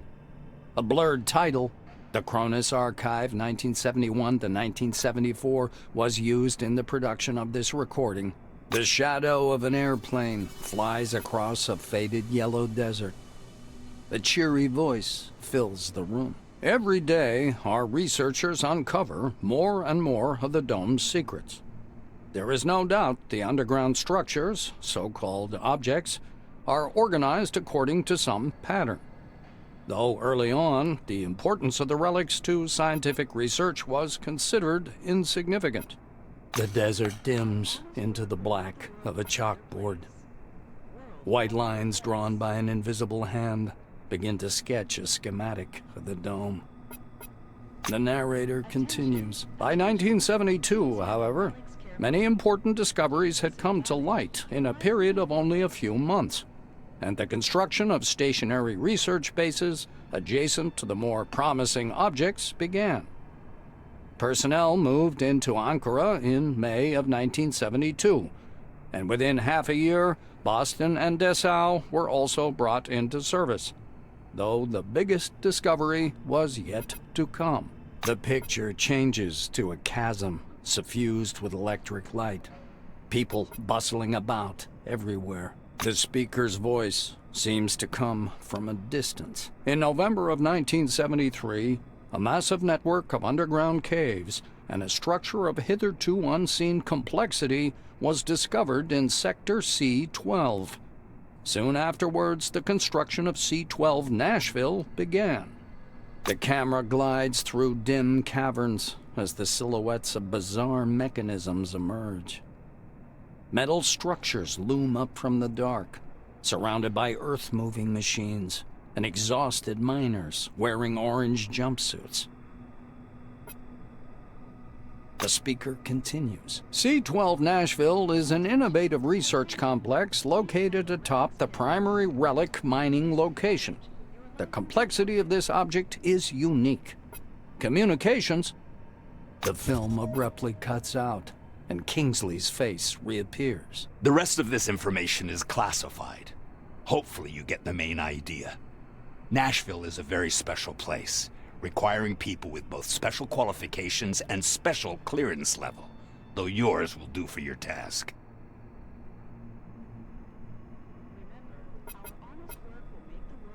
Martin adjusts his glasses. So, the task. Nashville Base stopped transmitting and receiving signals yesterday evening. A reconnaissance group was sent out earlier today, but we haven't heard anything from them yet either. The chief officer rubs his forehead. Normally, I would never give this task to a newcomer like yourself, but I just don't have enough people. He looks down at the documents again. Furthermore, the group was lacking someone with your specialization. It has been reported that nearby anomalous zones are unusually active. I suspect a scientific approach will be needed to resolve their communication problems. Kingsley is looking into the camera once more. Your task is to get to Nashville, figure out whatever's behind the communication problem, get in touch with the group, and work with them to solve the problem. The chief officer carefully returns the documents to the folder. You notice his hands tremble slightly. Go downstairs. The truck must be waiting for you in storage. This task is urgent, but a small delay is acceptable if there's anything you need to settle here first. That is all. Any questions? Kingsley's hand reaches toward the camera. Great to hear. Take care of yourself. I'll talk to you later.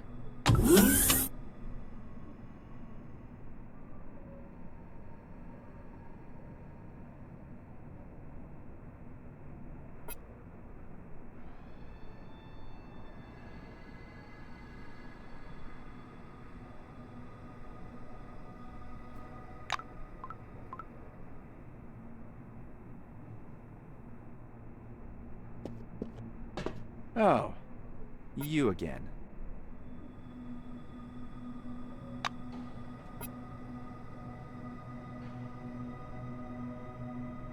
See ya.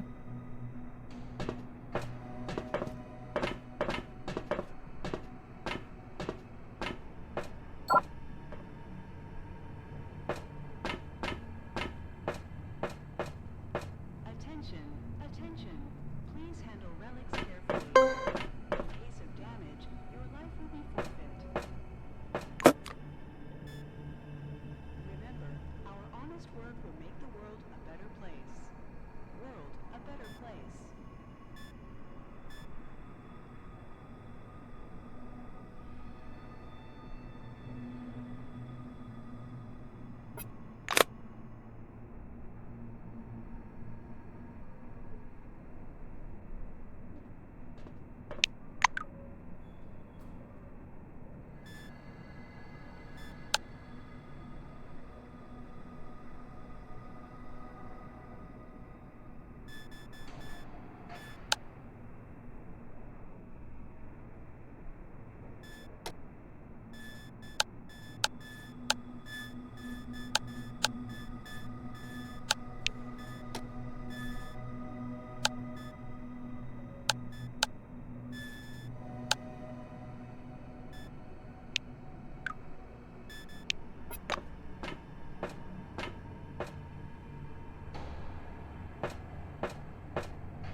Hello again.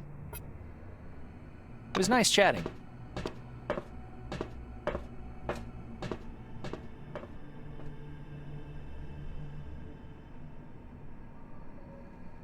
Attention, attention.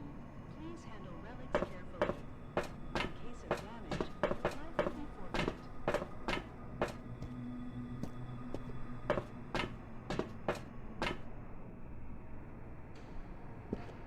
Here we go again. Having a bad day? Squabble with the wife? Scratched up the paint on your car? Ulf, why do you hate me so much? What did I ever do to you? Let's save the drama. Where's the cargo manifest? I know what it is. I know it came from Campbell, but I can't accept the cargo without the manifest. Manifests he wants. Always manifests. Ugh, you're a cold man, Ulf. You're heartless. Hey, did you see that storm? Hell, you want me to go back out there? Those are the rules, Todd. Nothing I can do about it. Sorry. Damn it. Well, I guess I'm going back to Campbell then.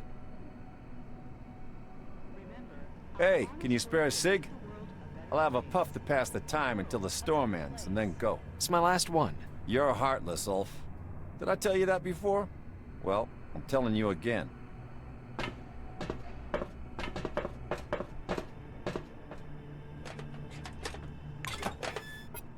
Remember, our honest work will make the world a better place. World a better place.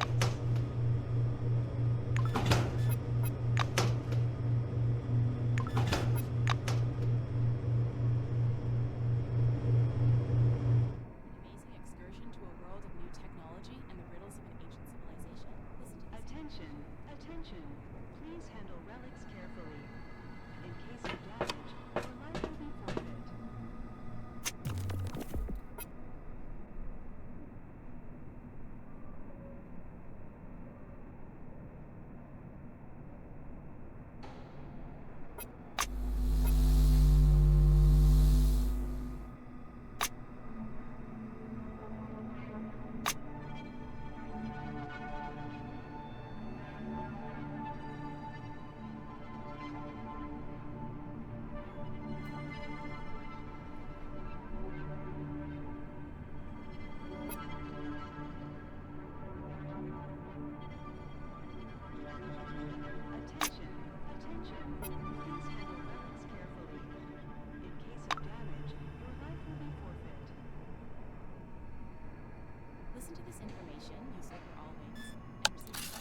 What do you want?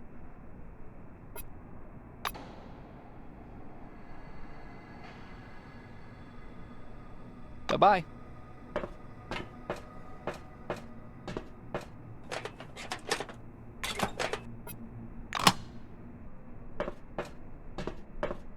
Well, hello there. I'm listening.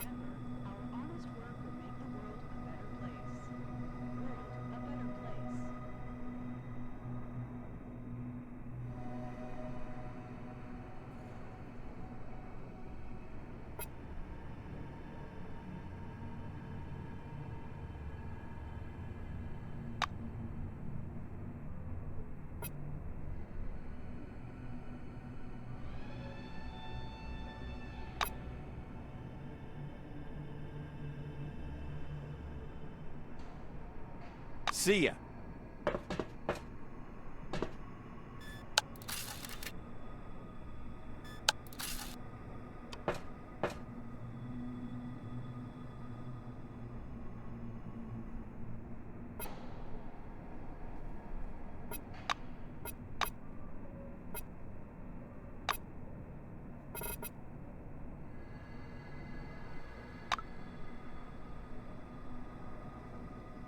Attention, attention. Please handle relics carefully. In case of damage, your life will be forfeit.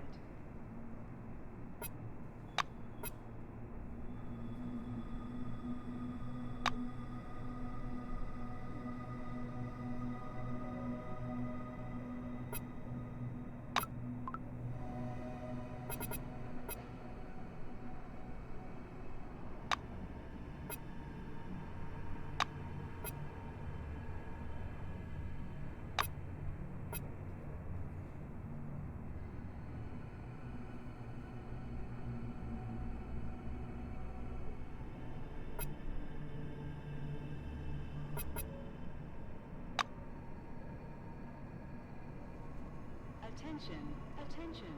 Please handle relics carefully. In case of damage, your life will be forfeit.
Attention, attention.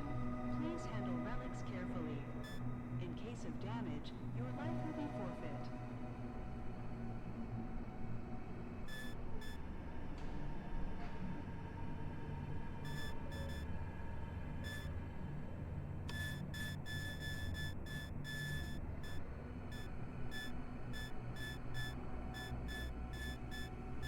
Remember, our honest work will make the world a better place. World a better place.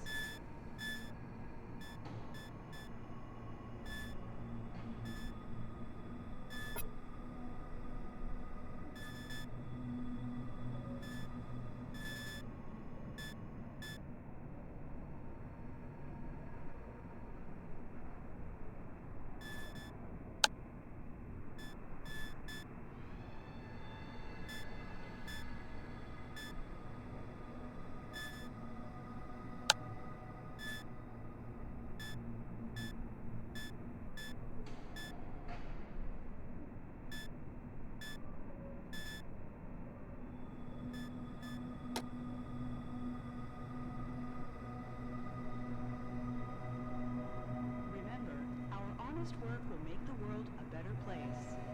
World a better place.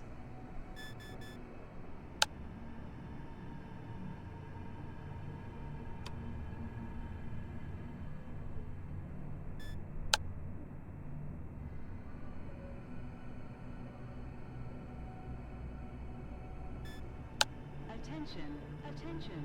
Please handle relics carefully. In case of damage, your life will be forfeit.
Attention.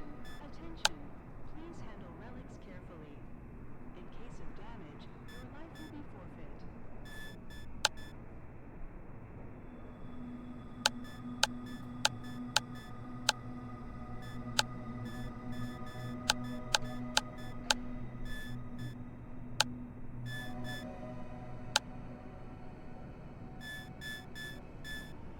Remember, our honest work will make the world a better place.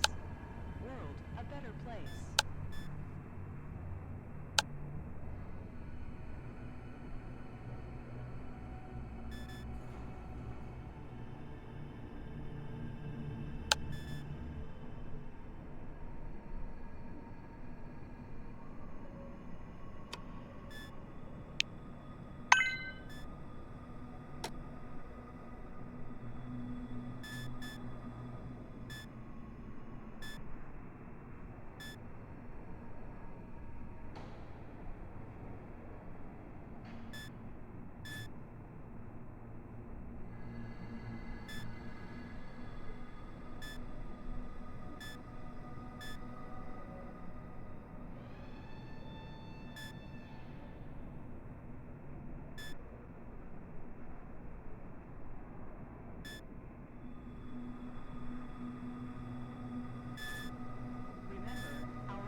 Good day to you.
The highway leading to C-12 Nashville is blocked by an anomalous storm, and you're forced to detour over a mountain pass.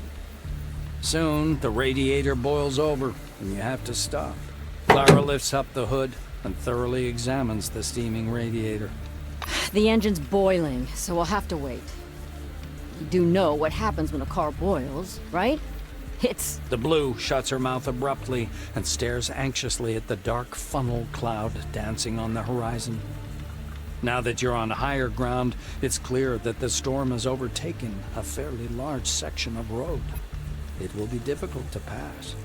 The Blue looks at the engine again. We wait. As soon as it cools down, we'll go. This storm worries me more, but it's not an insurmountable problem. I heard there are some relics at the local gas station that protect against anomalies. You could even accidentally step on one out here, they say. Mysterious are the ways of the Lord. Your companion perks up a bit. She seems to be interested in this subject. This place is registered as a resource anomaly zone. Do you know what that is? It's when the relics mined there have been studied and deemed useful. Not much is known about these relics. They dampen anomaly fields, even very strong ones. They're also found in other parts of the dome. They're known as bronze apples or aluminum apples.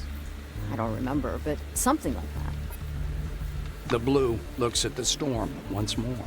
There've been more and more of these lately, and they're getting stronger. I personally think it's divine judgment for how we've squandered the rich. She sighs and squirms. I knew people who got caught in one of those storms. They blow up so fast, there's no chance to get away. God rest their souls. The Blue makes the sign of the cross. Morgan thinks for a moment. It's a combination cafe gas station called Roadside Picnic. Never been there myself, but there's something off about it. There are several anomalies around there and weird.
Don't question yourself if this storm is strange or not.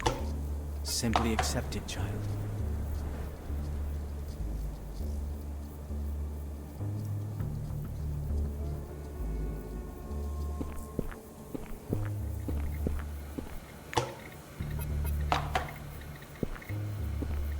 Who the hell goes there? Come on in, since you're already here.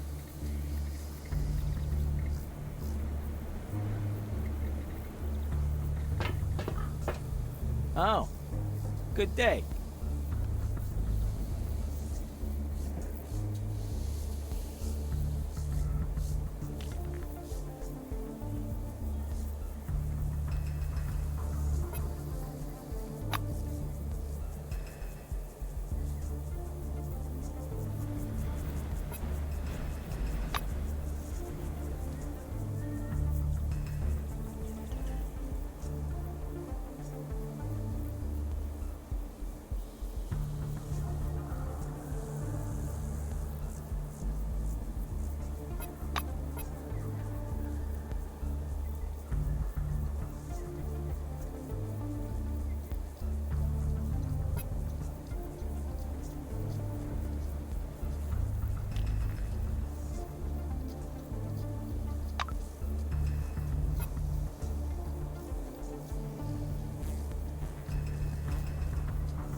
Why should we depend on rational knowledge? Reason leads us up a blind alley over and over again. There are only two true paths to knowledge. Mystical epiphanies and my books. Right. What has reason ever given us anyway? As you well know, 2 + 2 = 4. The Earth goes around the sun, and you should wash your hands before you eat. That is true. And that means everything else in this book is also true. Cyberization of the soul with assistance from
Salutations.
Bye-bye.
Hiya.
It was nice chatting.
you remember us passing a supermarket last week? I'm thinking about that purse with glass beads.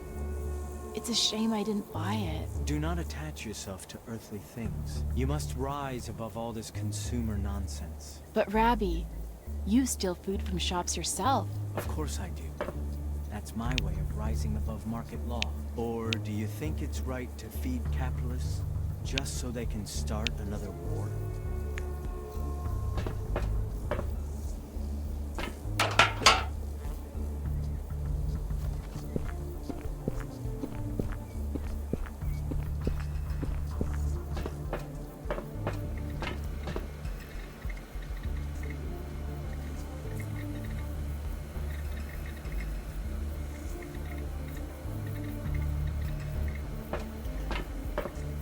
A weird, scruffy old man with a matted beard is sitting in front of the checkout terminal. The badge on his blue jumpsuit is long since bleached away. With a groan, he picks up a magnifying glass and, peering through it, begins poking at the keyboard with one knobby finger. The computer plays a short tune. "Checkmate," the system declares. The old man angrily sets the magnifying glass aside. A Grandmaster? You're a piece of junk, not a Grandmaster.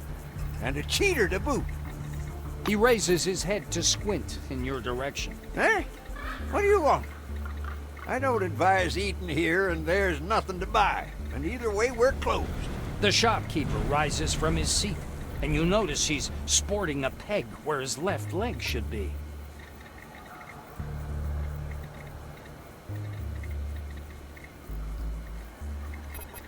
How should I know? They came in and sat down. Ask them yourself. The old man grumbles. The old man frowns and sniffles loudly. He looks at you for a minute. When he realizes you're not going to complain, the surly expression slowly leaves his face. After a brief pause, he speaks again. Yeah, well... The old man lowers his voice, almost to a whisper. The oranges pick on me. Escapees, by the look of it. They demand food, money, gas. I've got a turret at the entrance, but it doesn't do no shit. I stand in, screwed something up with the circuitry in the base. So here I am, sitting and playing chess, waiting for those bastards to come back. Melville's getting grim again. He adds, "It's my business, and you'd best stay out of it. But if you want to, here's the key. Go down to the basement and see if you can do something with the generator. Maybe you could get the turret to work. That'd make things easier." The old man sniffs, annoyed. Get some noodles from the vending machine there. The old man throws up his hands with a scowl. Then go. Melville reluctantly points a crooked finger at the... There's an anomaly, a tree.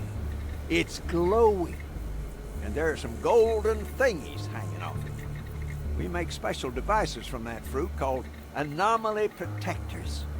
Should one be laying around on the floor, go grab it, then put it in the truck and bug off to... After a little digging, he pulls out a little key on a shoelace. Only take the device, you hear? It's company property. I should be charging you myself.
storm? Am I hallucinating or is it really sort of weird?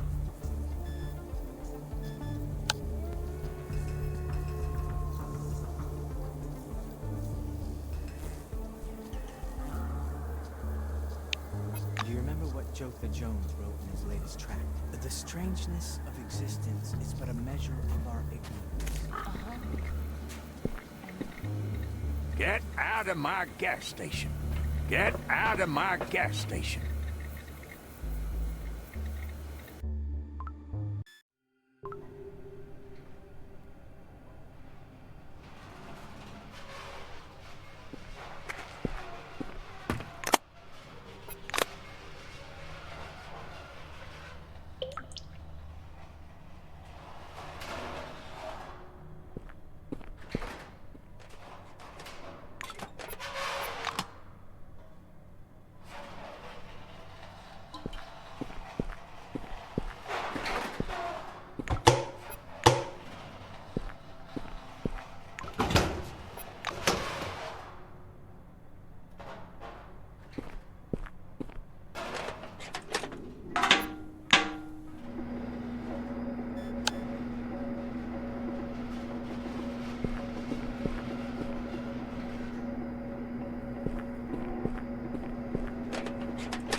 my gas station. You bastards.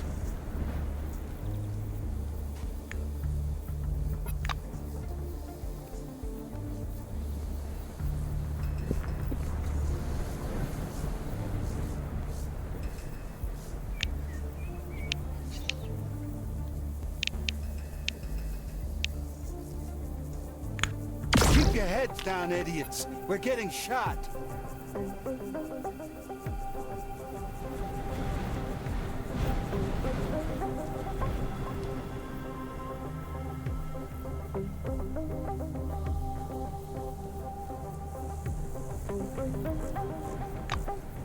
Don't let them get away.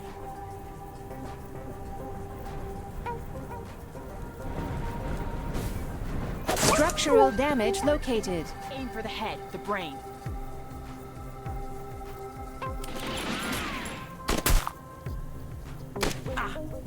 Well, here goes nothing.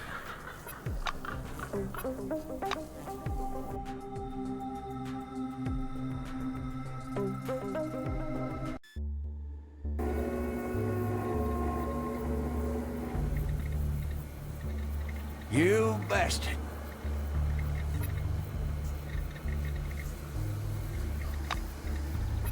Melville agitatedly examines the blue car through the dusty glass. Hey, what? How did they... They already barged in? Well, that's no good. The old man squints and gives you a silly smile. Huh. So it's like that. Well, thank you. Thank you. I didn't think you'd be any good.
Your mothers are remarkable women.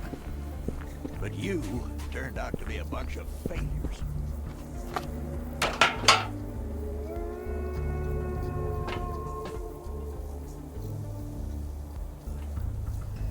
Are you planning something sneaky? So not worth it.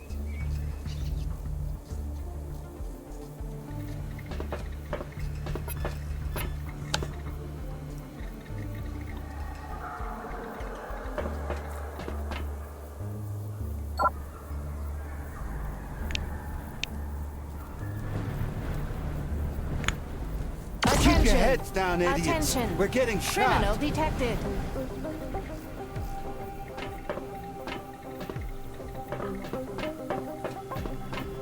All right, you're dead meat. Structural damage located.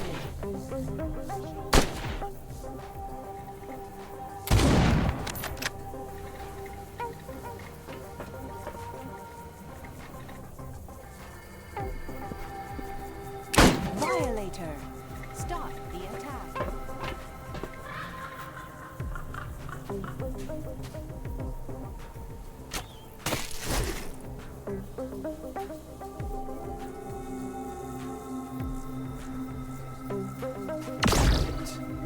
Your ass.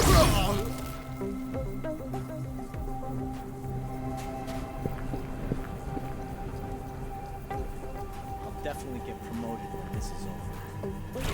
Ow! Eat shit and die.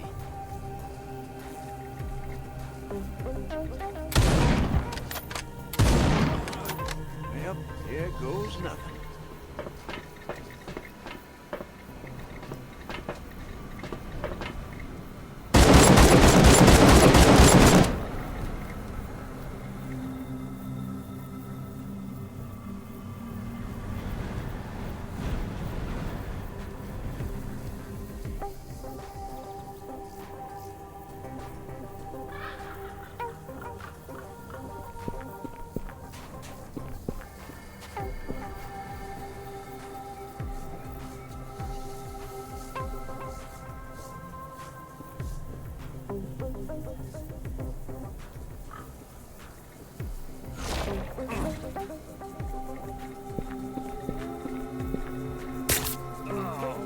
What's wrong with you, huh? Huh?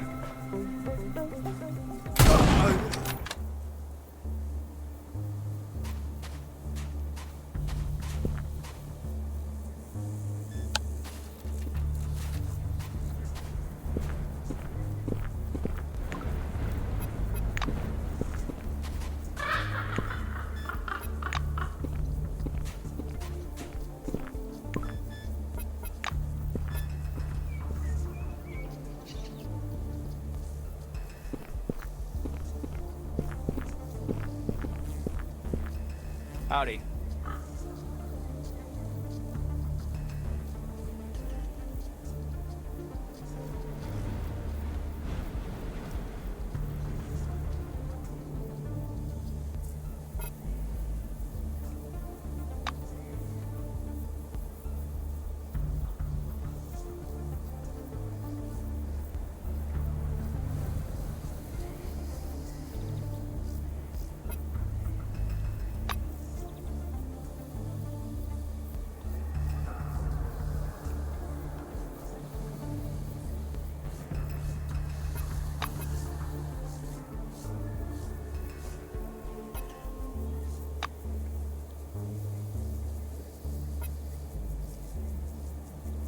Bye-bye.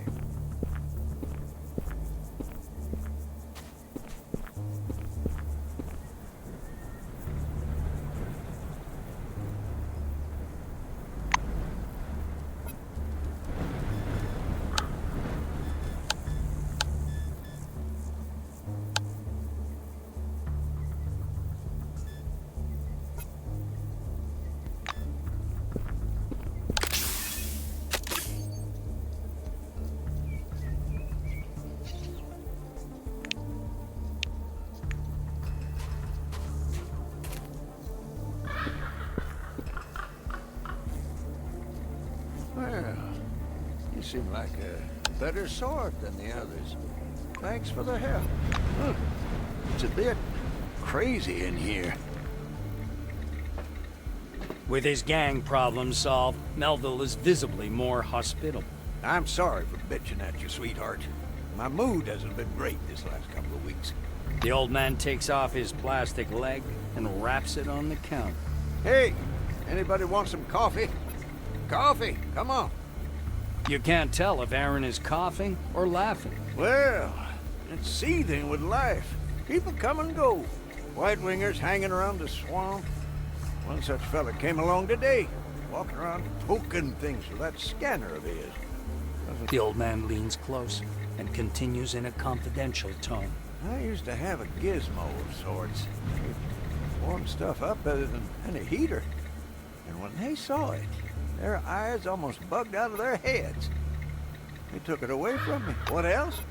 Well, sometimes bandits show up. Get pounded on the head occasionally. Not as often as I'd like, but there it is. The old man gives you a smile. The blue grunts like a goose. Well, I cook for myself here. It's, you know, an acquired taste. The old man sighs in sadness. What life? I'm an old man. Life? My ass. The old man scrubs his bald spot. That'd be my stand-in, I think. And here I reckoned he'd gone and quit on me. But smelled a stench from the cellar. Thought a rat croaked down there. Listening to your story, he shakes his head in amazement. You say it didn't even look like a person? Oh, I had a bad feeling about this place from the start. Hey, sweetheart! Wait a minute! Hold up! The blue claps you. He looks a bit confused. I was just, I was thinking... I wanted to thank you. Maybe we could go on a picnic. Aaron smiles. His expression is both silly and sincere. Look, there's a cliff nearby. Lovely place. I got a cookpot already there. A comfy... Melville grunts, reaches under the counter and pulls out a bulky bag smelling of onions. The old man lays out the bag's contents on the counter. Canned pork, onions, eggs, and potatoes. What's a picnic without snacks? Here, I'm gonna teach you my family recipe for pulled pork. First, you have to boil the eggs, and then... Gesturing... I'd cook it myself, but I'm sure you can do better. See the stove behind me? There you go. Use it. Go ahead and cook. The blue rakes the food back into...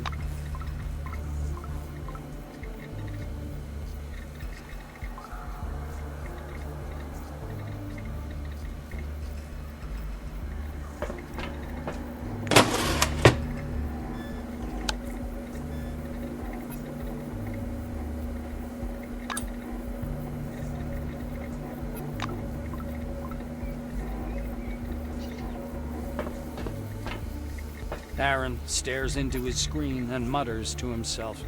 Where am I gonna get all them pumps? He notices you. Ah, it's you. Well, come on. Squinting skeptically, Aaron takes a piece of pork and tries it. He lowers his voice. There's that guy with the rock, the white by the swamp, and those two hippies. Ask them if they want to sit with us, too. If you got anybody else in mind, call them, too. More...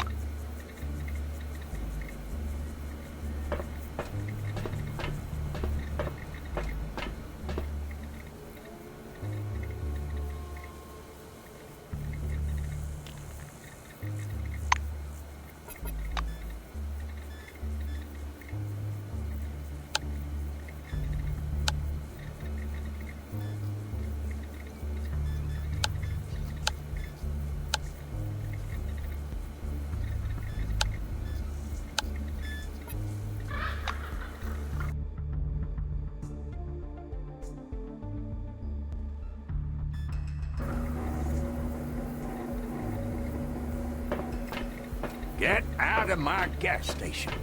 I'm coming out there. Get out of... Melville agitatedly examines the blue car through the old man just... Melville agitated. The old man squinted. Your mothers are remarkable women. But you turned out to be a bunch of failures.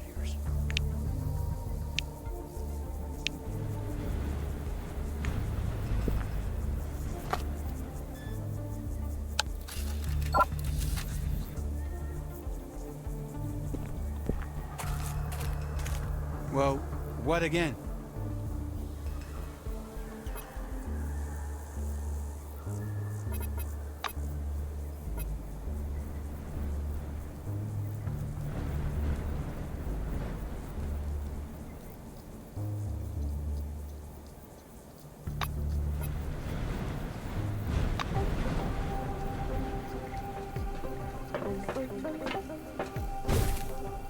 Aim for the head, the brain.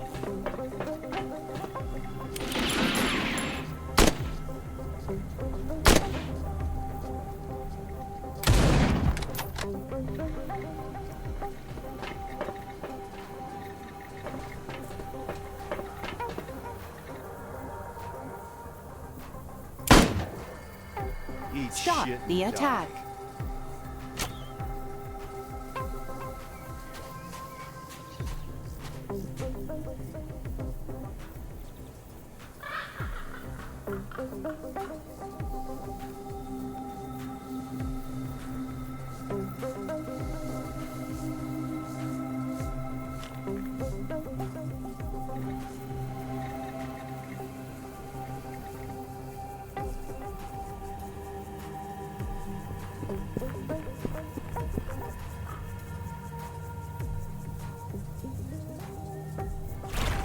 Poke you in the eye with my shank.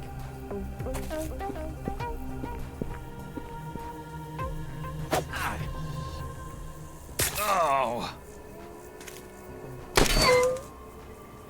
Oh. Damn. Need to reload.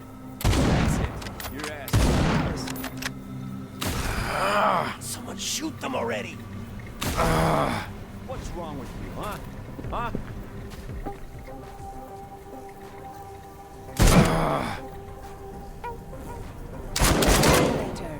Stop the attack. What's wrong with you, huh? Huh?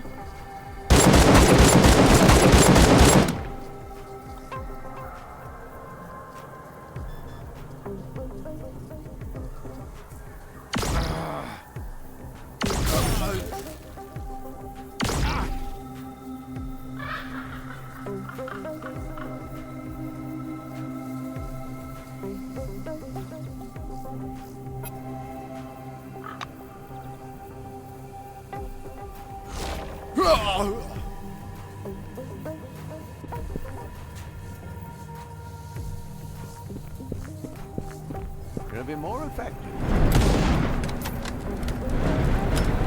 Someone catch this and kill him.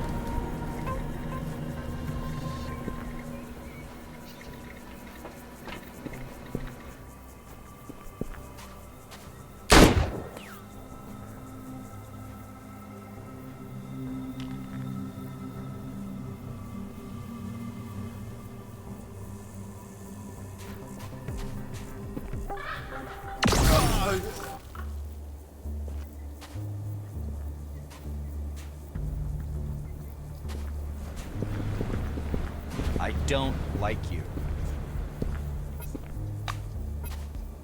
Greetings.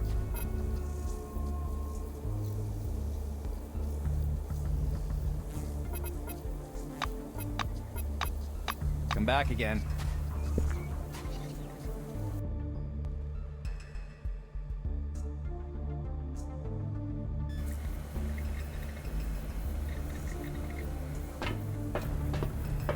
Hi there.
Have a good one.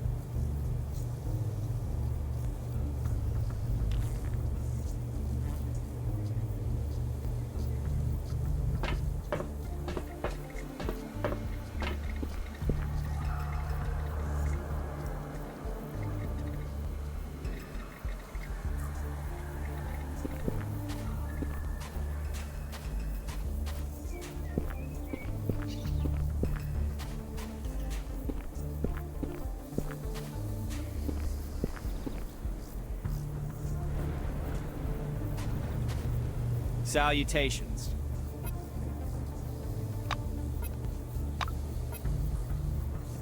It was nice chatting.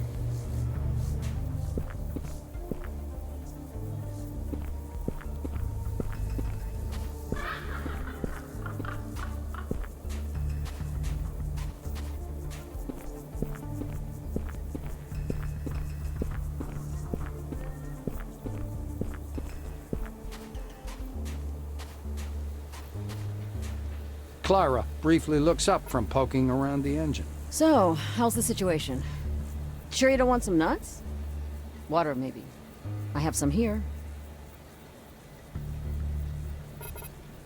You see doubt in Blue's eyes. I don't know. Clara returns.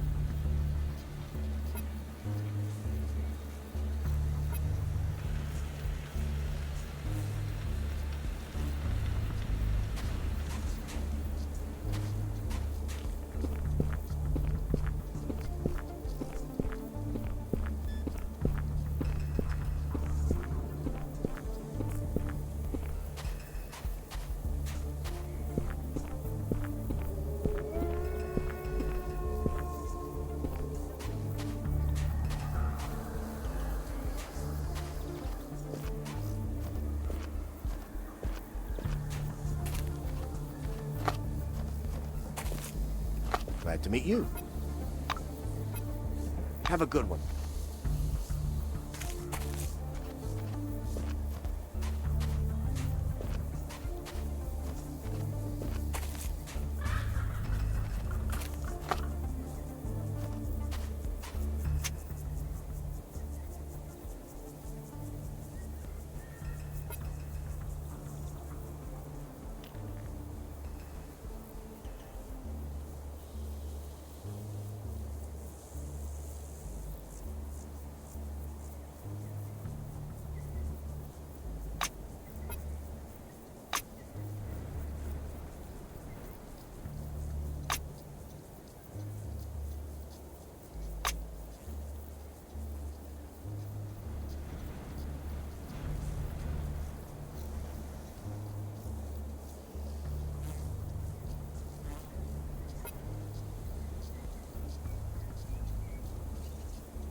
Listen, Rabbi, that dust storm? Am I hallucinating, or is it really sort of weird? Do you remember what Jotha Jones wrote in his latest tract? The strangeness of existence is but a measure of our ignorance. Don't question yourself.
Clara briefly looks up from poking around the engine. So, how's the situation?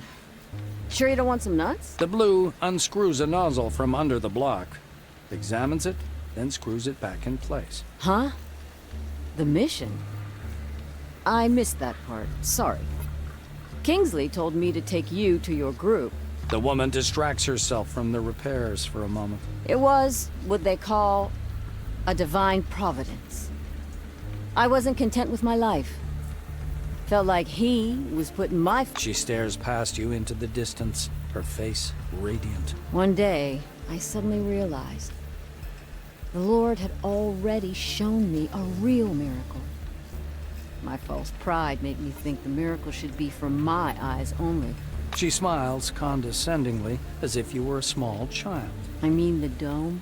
She falls silent, but can barely contain her excitement. A vague smile appears on the Blue's face. Really? That's good news. We could have been stuck in here for a long time. Radio's still not working.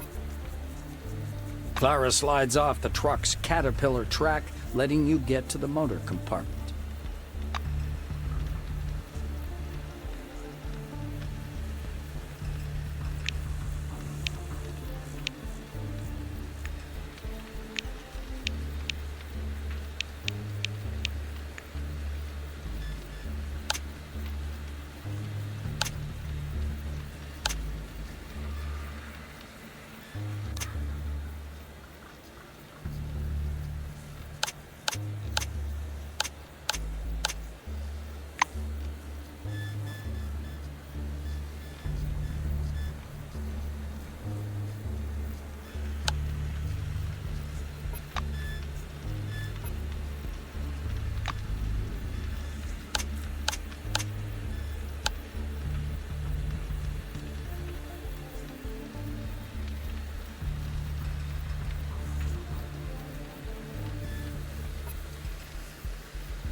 As you approach Nashville, the realization hits you that something is definitely wrong. The boom at the security checkpoint is up, and the turret indicators are glowing red. Black smoke rises over the parking lot. The automatic guns beep and direct their gun barrels at your vehicle. You and Morgan exchange concerned looks. Clara floors it. The engine roars as the tractor truck speeds past the turrets and leaves the danger zone. The road turns left, and you're on the main road leading to the complex. There are bodies everywhere, but no visible survivors. Morgan crosses herself and whispers a prayer. Through the smoke-filled air, you see the red lights of a new batch of turrets. Clara swings the vehicle into a short, controlled skid, positioning it to shield you as you exit. As the turrets swivel to catch up to your truck, the two of you are all sitting beside the truck track. You lift your head to see Nashville ablaze. Black smoke billowing overhead and intertwining with the maelstrom above the station. It whirls slowly and majestic. Clara lifts her eyes to the sky, mesmerized by the whirlpool of clouds. We need to scout the surroundings. You nod in agreement. Morgan.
Bobby, where the hell are you? Over. Bobby, I really need your help. Over. Maria's dead. Ron is acting weird. I'm scared. Looks like Kingsley had no idea what was going on here. Bob, please reply. Reply to me, goddammit. Over. Bobby!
Nashville's main elevator doors open with a drawn-out screech.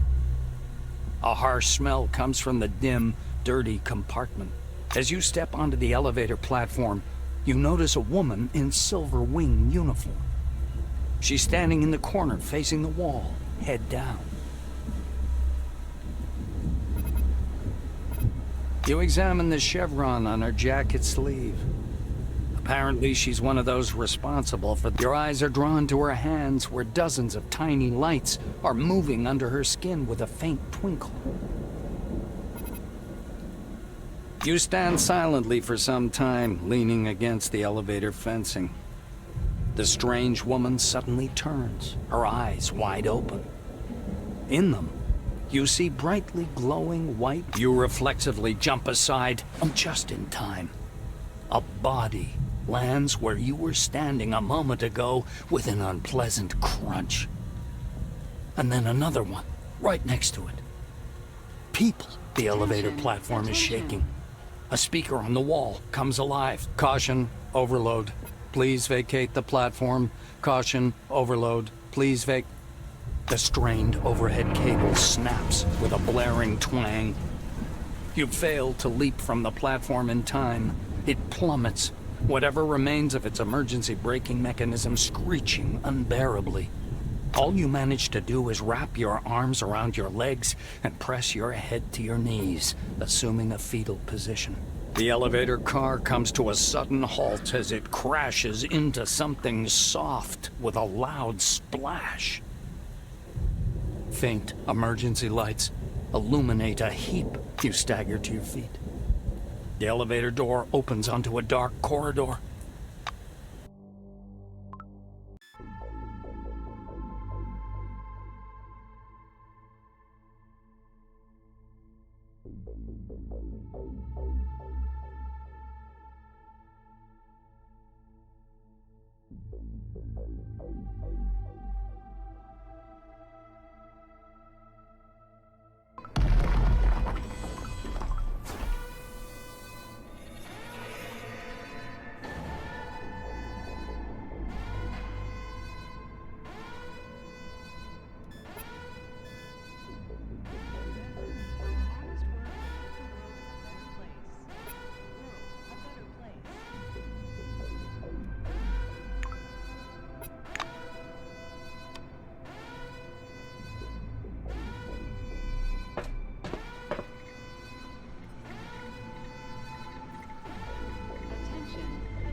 I'm all ears.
I hope we won't see you again.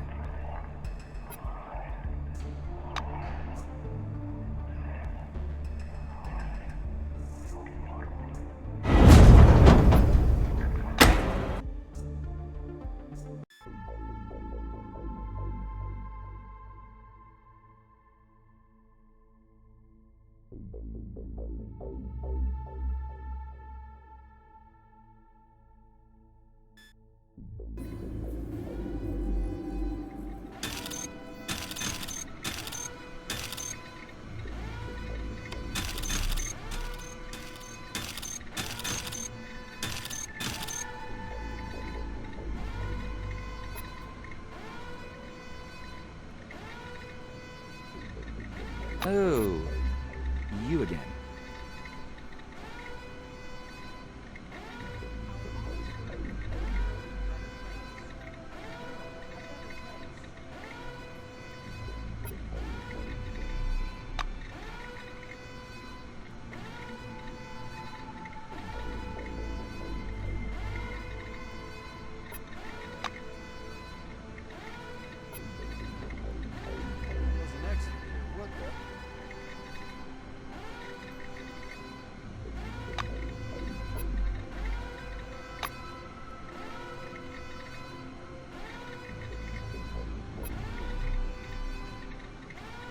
Later.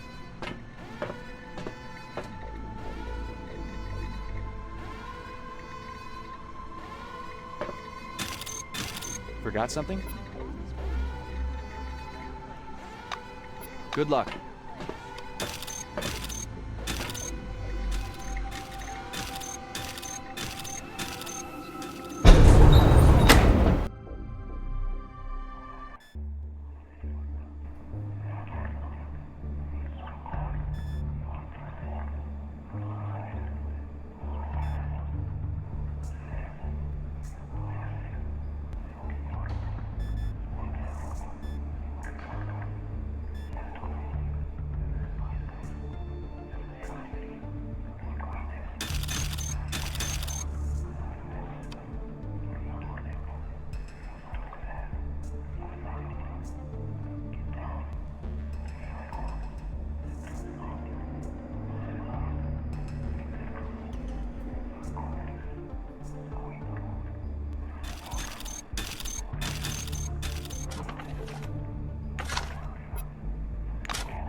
World a better place.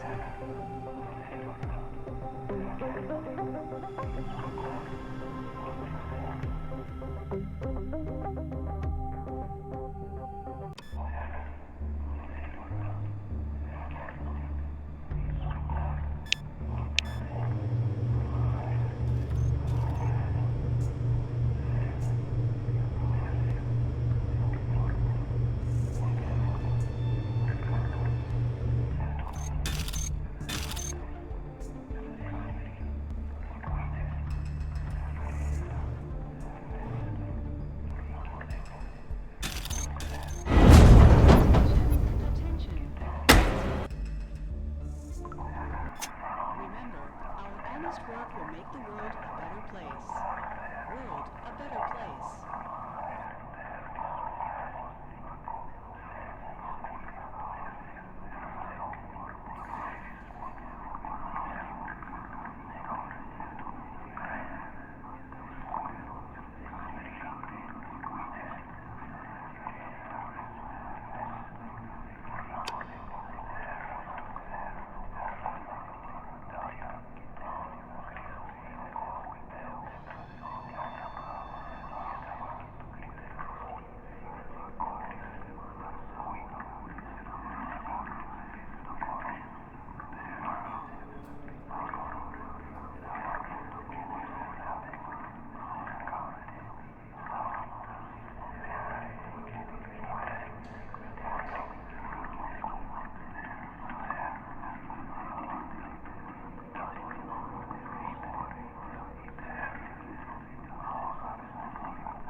Attention, attention.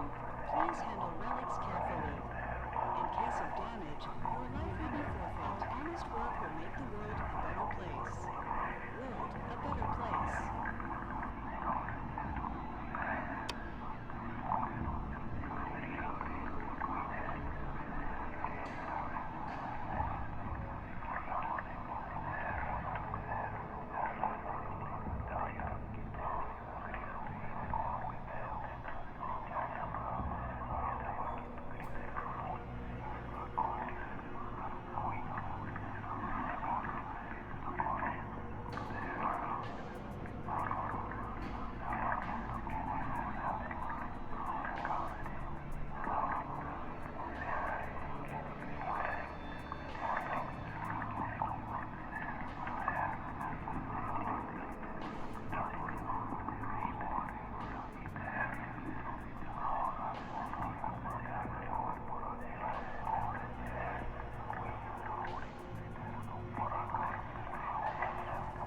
Attention, attention.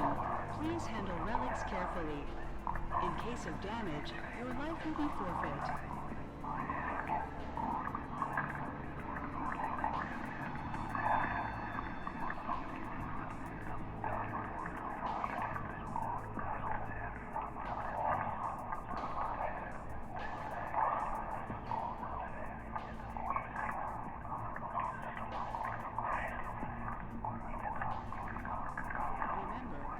Honest work will make the world a better place.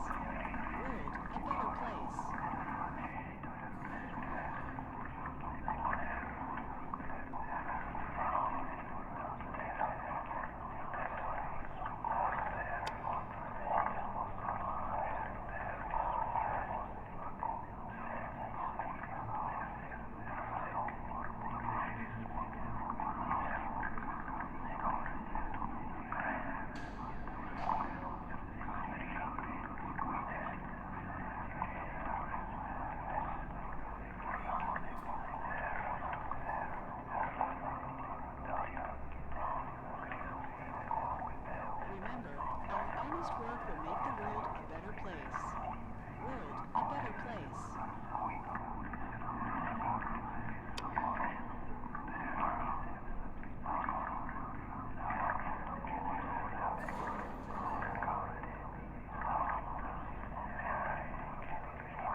Attention,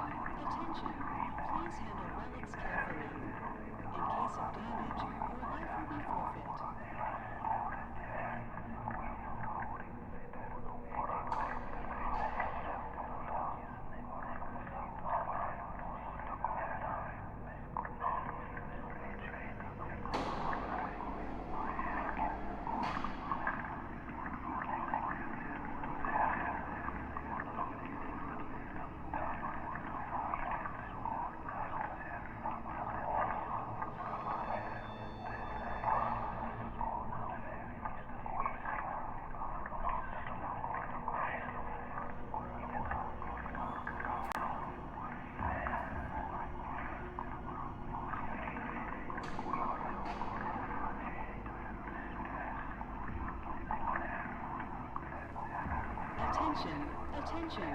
Please handle relics carefully. In case of damage, your life will be forfeit.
Attention, attention. Please handle relics carefully. In case of damage, your life will be forfeit.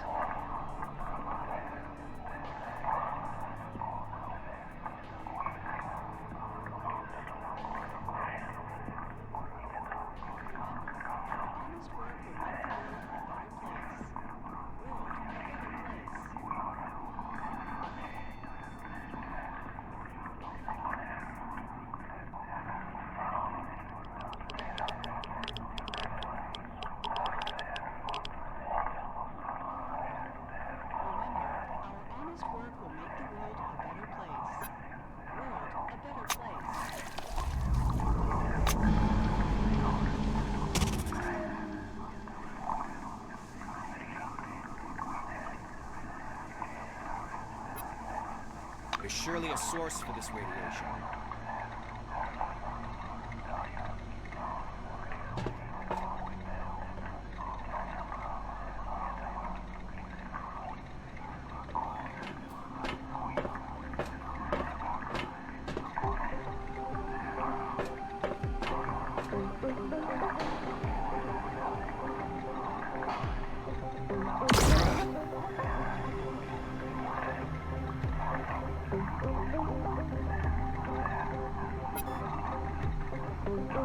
Attention, attention.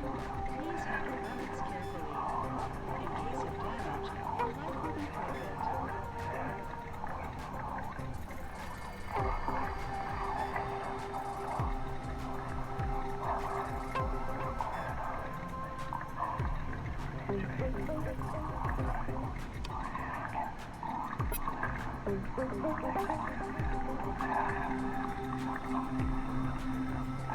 Someone's touched us, covered our places with their scent.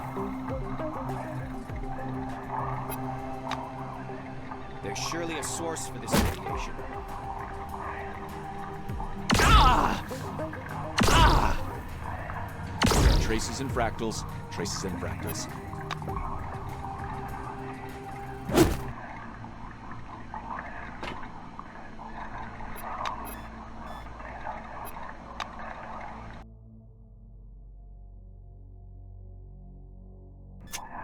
Attention, points of crucial importance. The emanation wasn't permanent.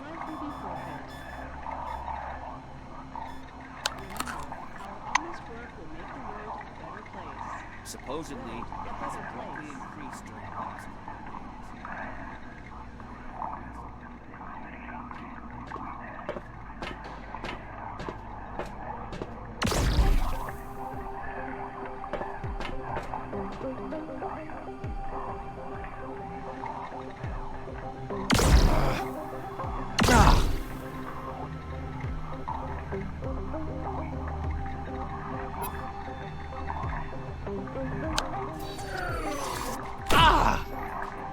Apparently, there's some connection between the emanation intensity and the condition of the employees. It's a pity you don't have time to undertake a study.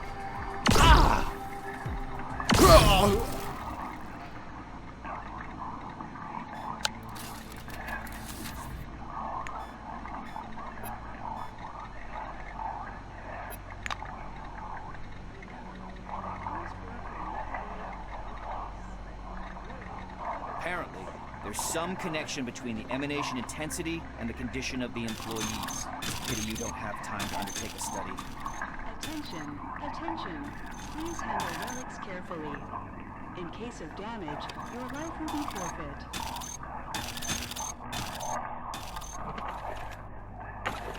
Remember, our honest work will make the world a better place. World a better place.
Well, hello there.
See you later.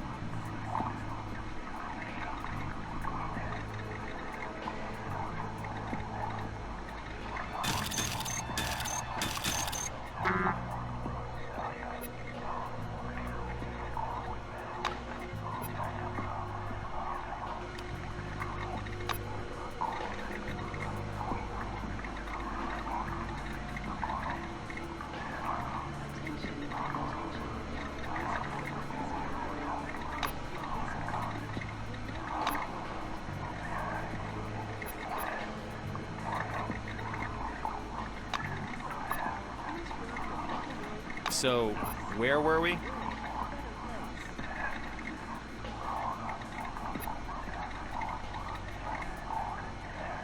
Good day to you.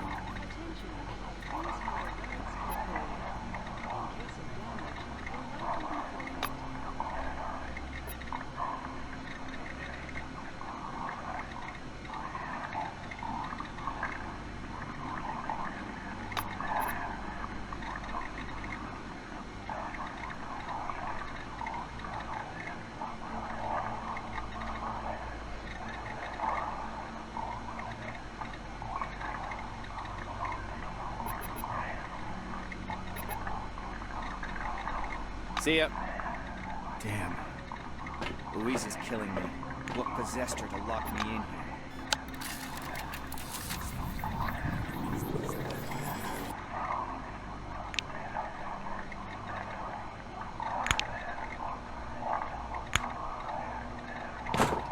That's good. There's no records of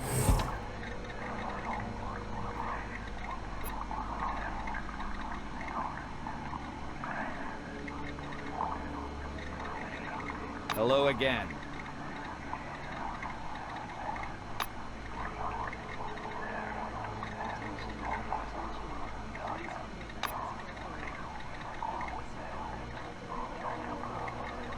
Remember, our honest work will make the world a better place.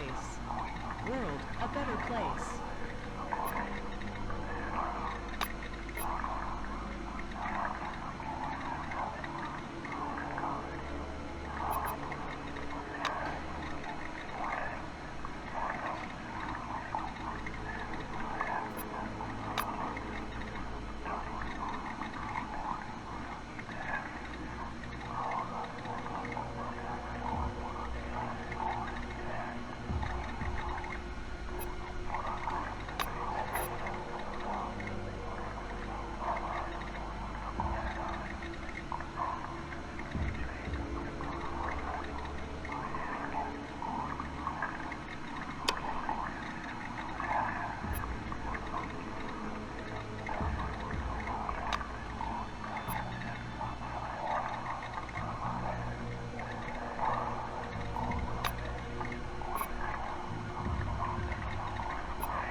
Hello again.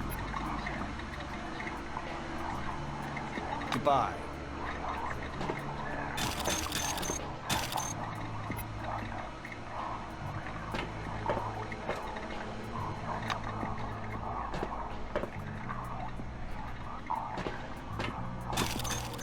If you break anything, you'll have to tell.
Remember, our honest work will make the world a better place. World a better place.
If you break anything, you'll have to pay.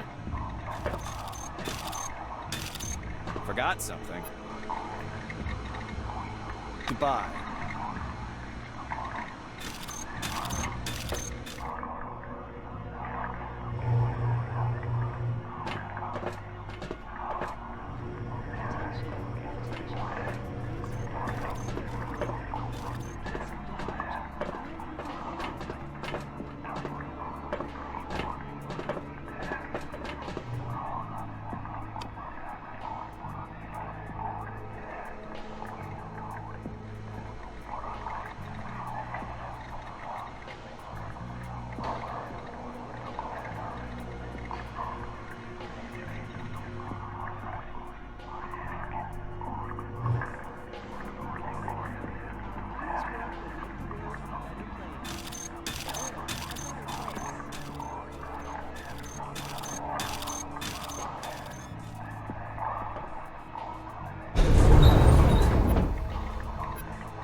Work will make the world a better place. World a better place.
Attention, attention.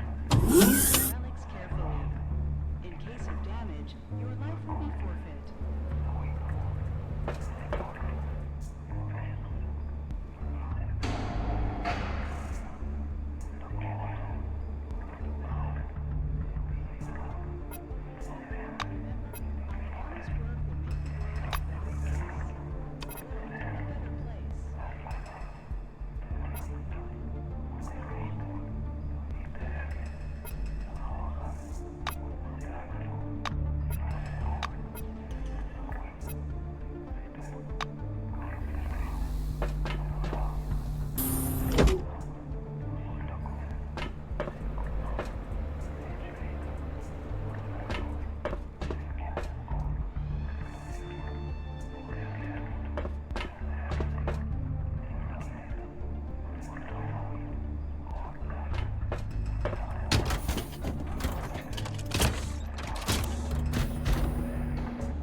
Yes? Later.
So, where were we?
Goodbye.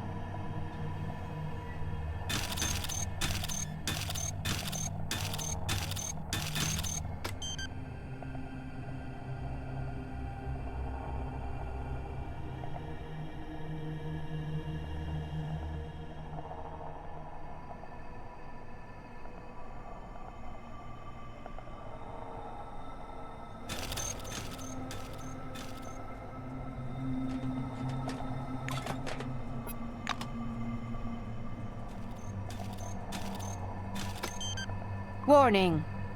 Lighting disabled in excavation zone. Remaining in the area is hazardous. Please reboot 3 power circuits and restore power supply.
Enabling lighting in the excavation zone. Warning. Someone from the outside. Damage did to it. power system detected.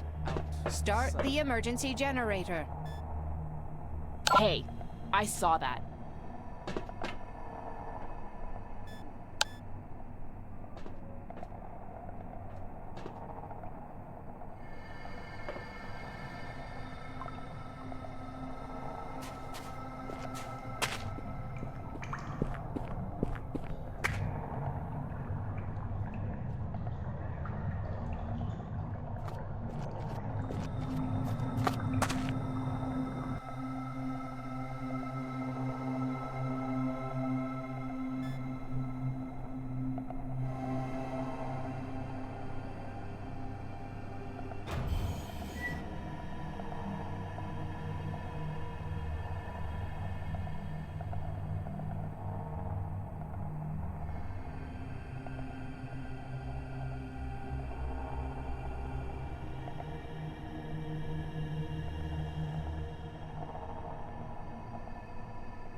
Attention! Power circuit already on. No reboot required.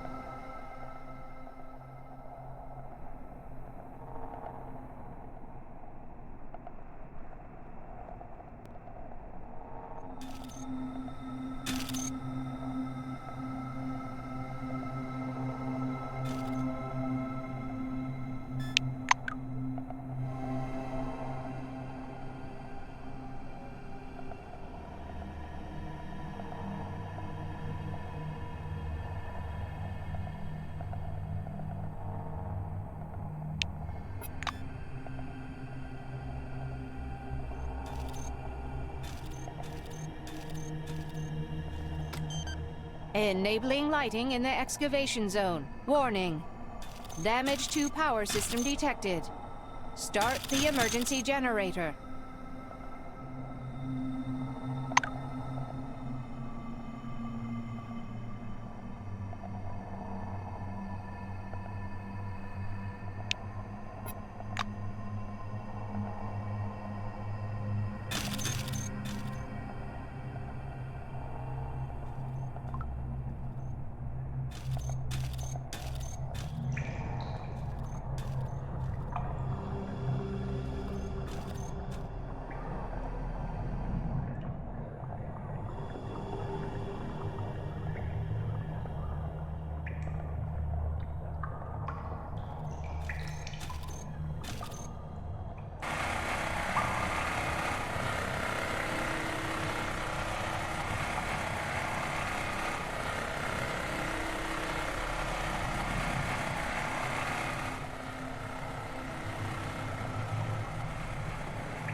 This amber-orange ball, hovering above the scientific equipment connected to it, seems to be the reason for what happened in Nashville. You can feel the waves of anomalous radiation emanating from it with your whole body. A pleasant tingling rolls through your skin, and each wave fills your head for a mere moment with strange, rapidly fading images. Without taking your eyes off the sphere, you move closer.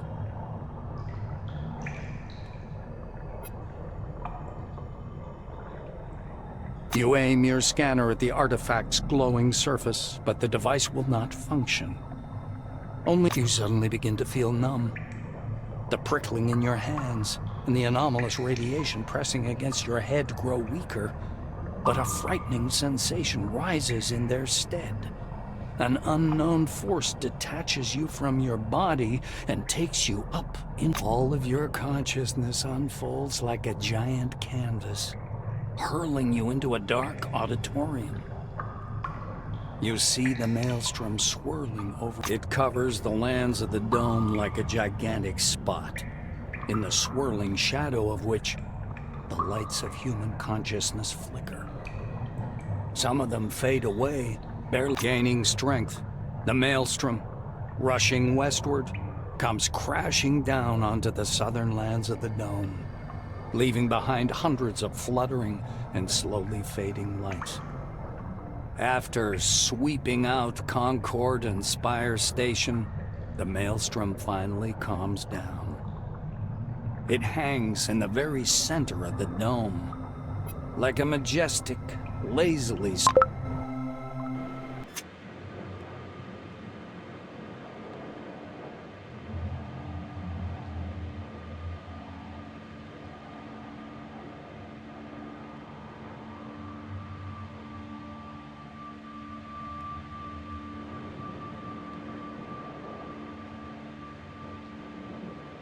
It takes you some time to realize that you're wandering through a fog. Eventually, the dull, white nothingness begins to dissipate. Slowly, you step carefully through the white haze. Fragile bits of rock crackle under your feet. Vague shadows appear from the mist over your head. Breached concrete plate bristling with exposed armature. The dusty drill of an earth. The space beneath your feet resembles thick but perfectly transparent ice. A vortex of clouds spins slowly below, the lights still flickering. The lights are actively moving, wandering, gathering. Iridescent, they form both small and large groups. and the desert far below changes, following their pattern. Settlements appear in the north, in the east, in the west, and even in the dull yellow barrens of the south. They grow right before your eyes, as if time were moving ahead at incredible speed.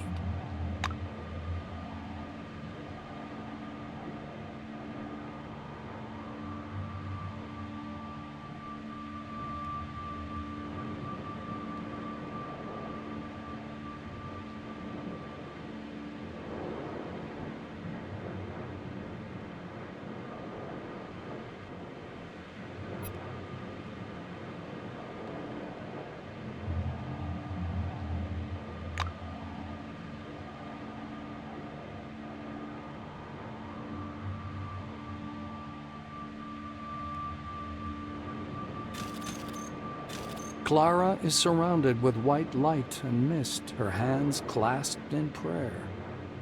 She reminds you of an angel. Seeing you, her expression changes. She crosses herself, mumbling under her breath.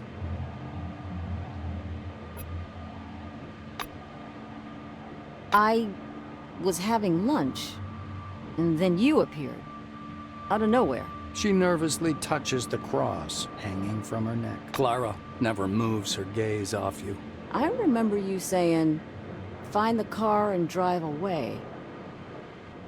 If I knew you were sacrificing yourself, I would have stayed.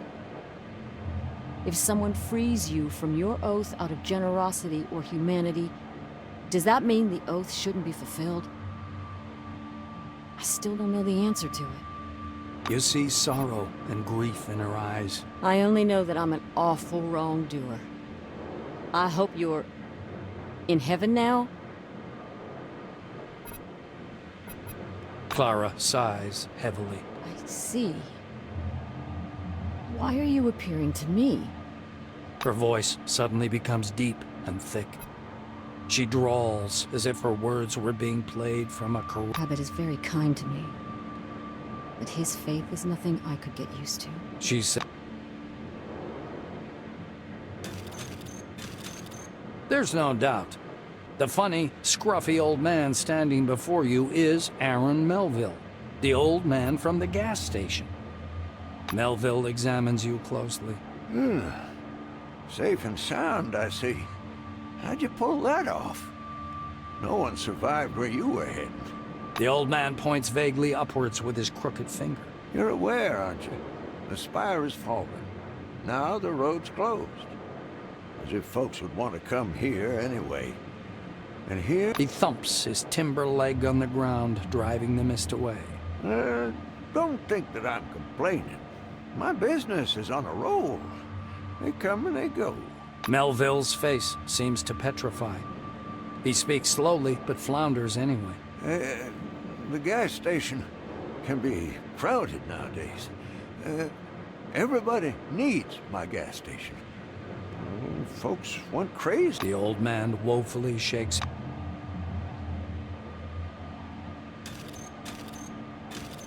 Salutations.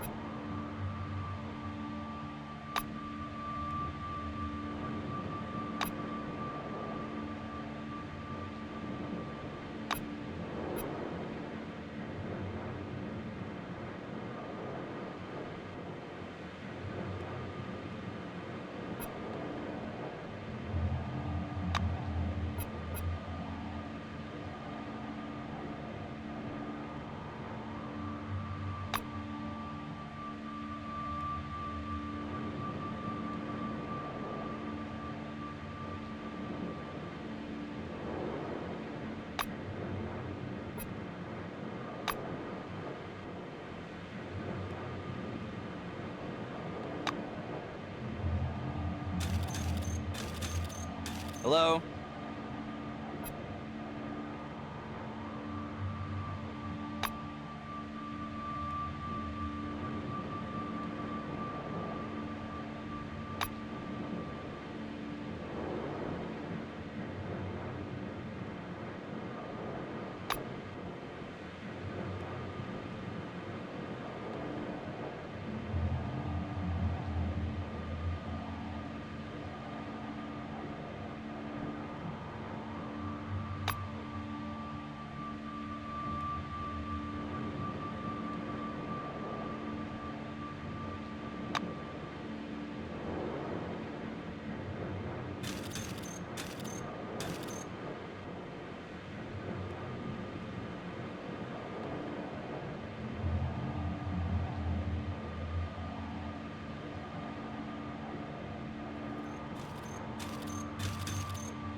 A dazzling supernova-like flash sweeps across your view. The lights, frozen in the desert, start to move. Flickering waves of lights drift northward, driven by the winds of a maelstrom. Not just a maelstrom. Maelstrom. Its shadow covers the west and south of the dome, as if it was extinguishing the lights scattered across the desert.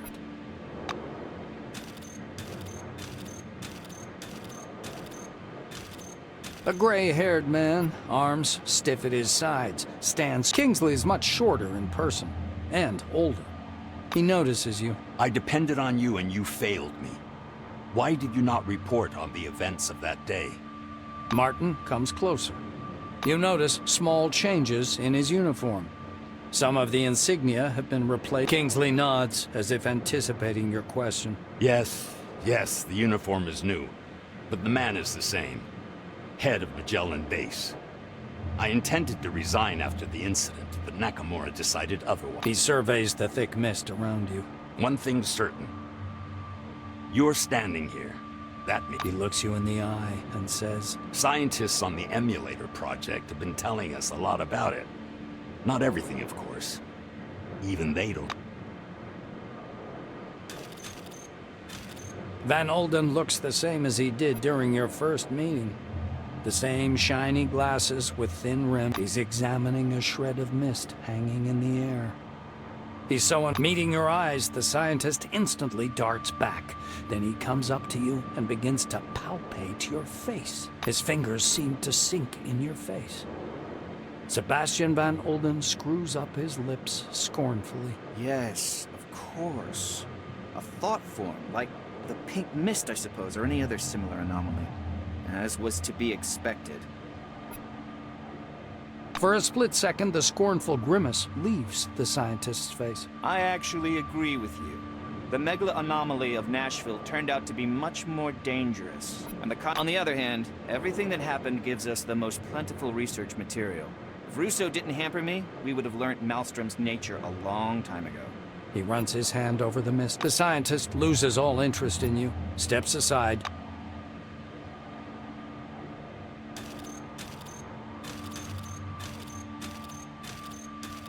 You smell quartz and sand tempered in the sun. But as you try to penetrate the dispersing mist, you can't see any desert. The world around you is full of pictures. They're floating around like visions in some crystal. A hall covered with carpets. A golden Cronus logo on the wall among wine-red banners. A power plant. A city filled with lights. Mercenaries, soldiers, armored vehicles moving through the cool wasteland in the night.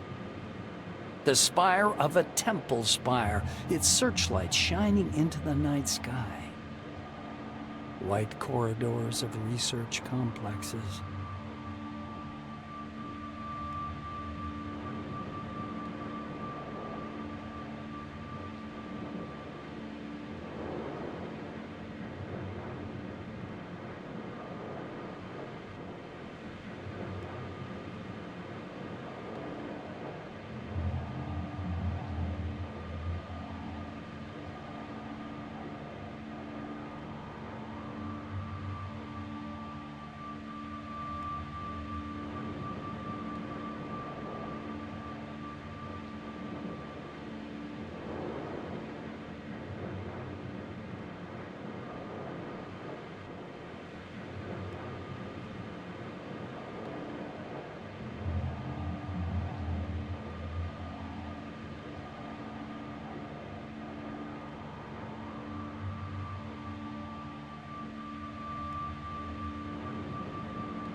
The visions fade one after another until only the last remains. the black silhouette of a strange building towering up from the lighter sand.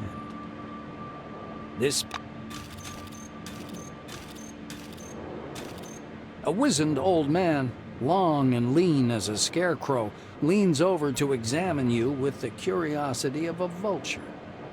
His stony black eyes resemble those of a blind man. Such remarkable technology. He says in a low, well-modulated... He smiles, a warm and kindly expression, wildly at odds with the menace in his eyes. Name your price, and I'll buy your design. But be reasonable. Take time with your answer. Think it through. With the smile still fixed on his face, he steps back in. You hear heels clicking.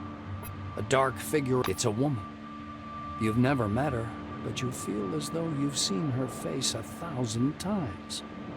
You even know the sound of her voice. She looks at you with surprise.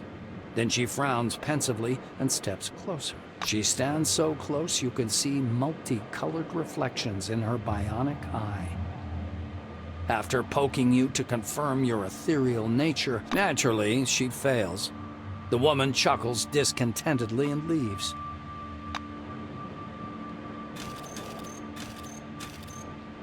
The fuzzy mist, as if whisked with a mixer, looks like slowly dissolving clouds.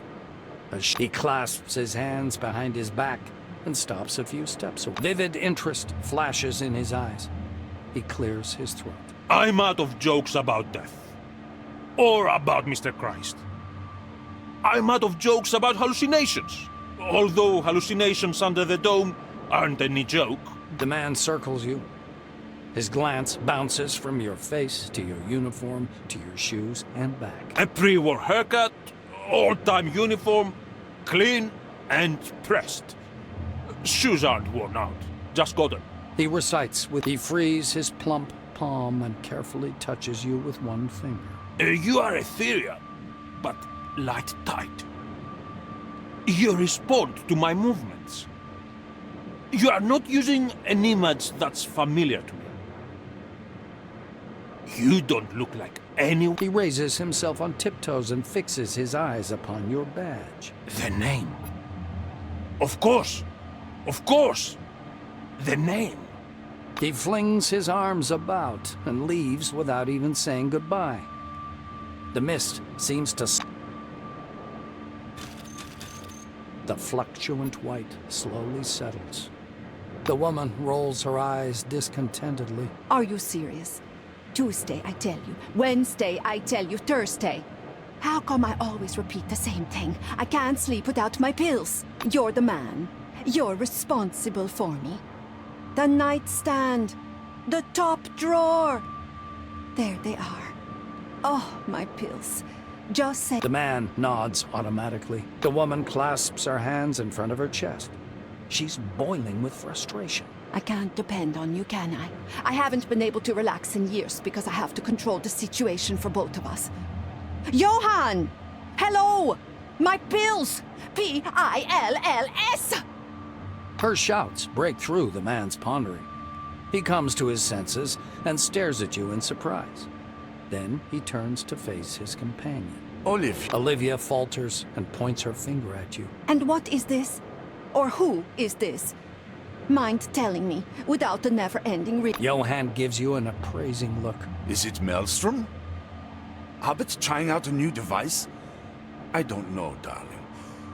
Now, be so kind to take these goddamn pills since you remembered.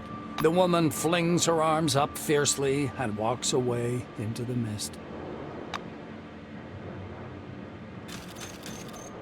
An unfamiliar woman steps out of the mist and looks at you with a wand. She's wearing a tall, crudely made tin crown. She smiles, although on her, this expression. She begins to prowl around you in a circle, where, while circling around you, she steps into the mist and stops in place. The mist fades away. You see a short. You take a step towards him, and he strides forward as... The ends justify the means, don't they? Have you scientists nothing better to do, Kimiko? He asks, looking upward. The stranger raises his hand. Forsky looks up again. We have to be like the Soviet Union and Germany in the late 1930s. Mutual favors, mutual limits. As he finishes speaking, his lips stop. The man in the turban keeps standing.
Light.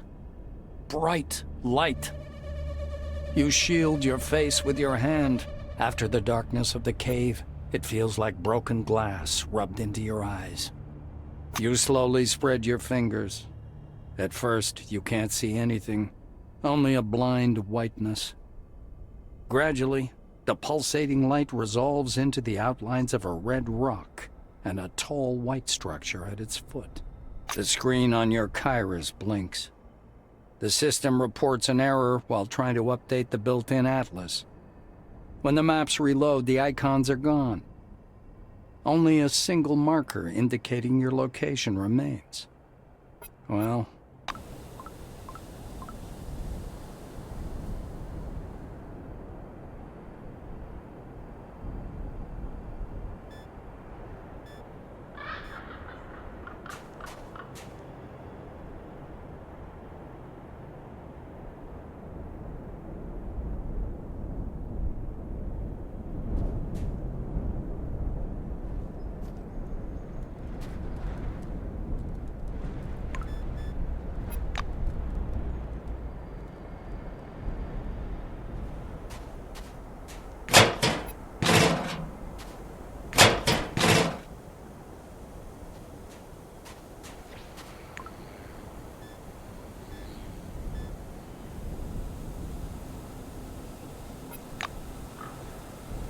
Prohibited.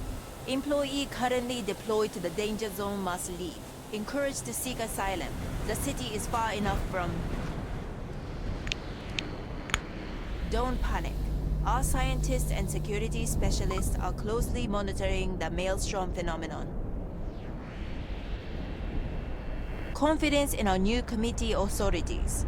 The problem will be solved as soon as is feasible.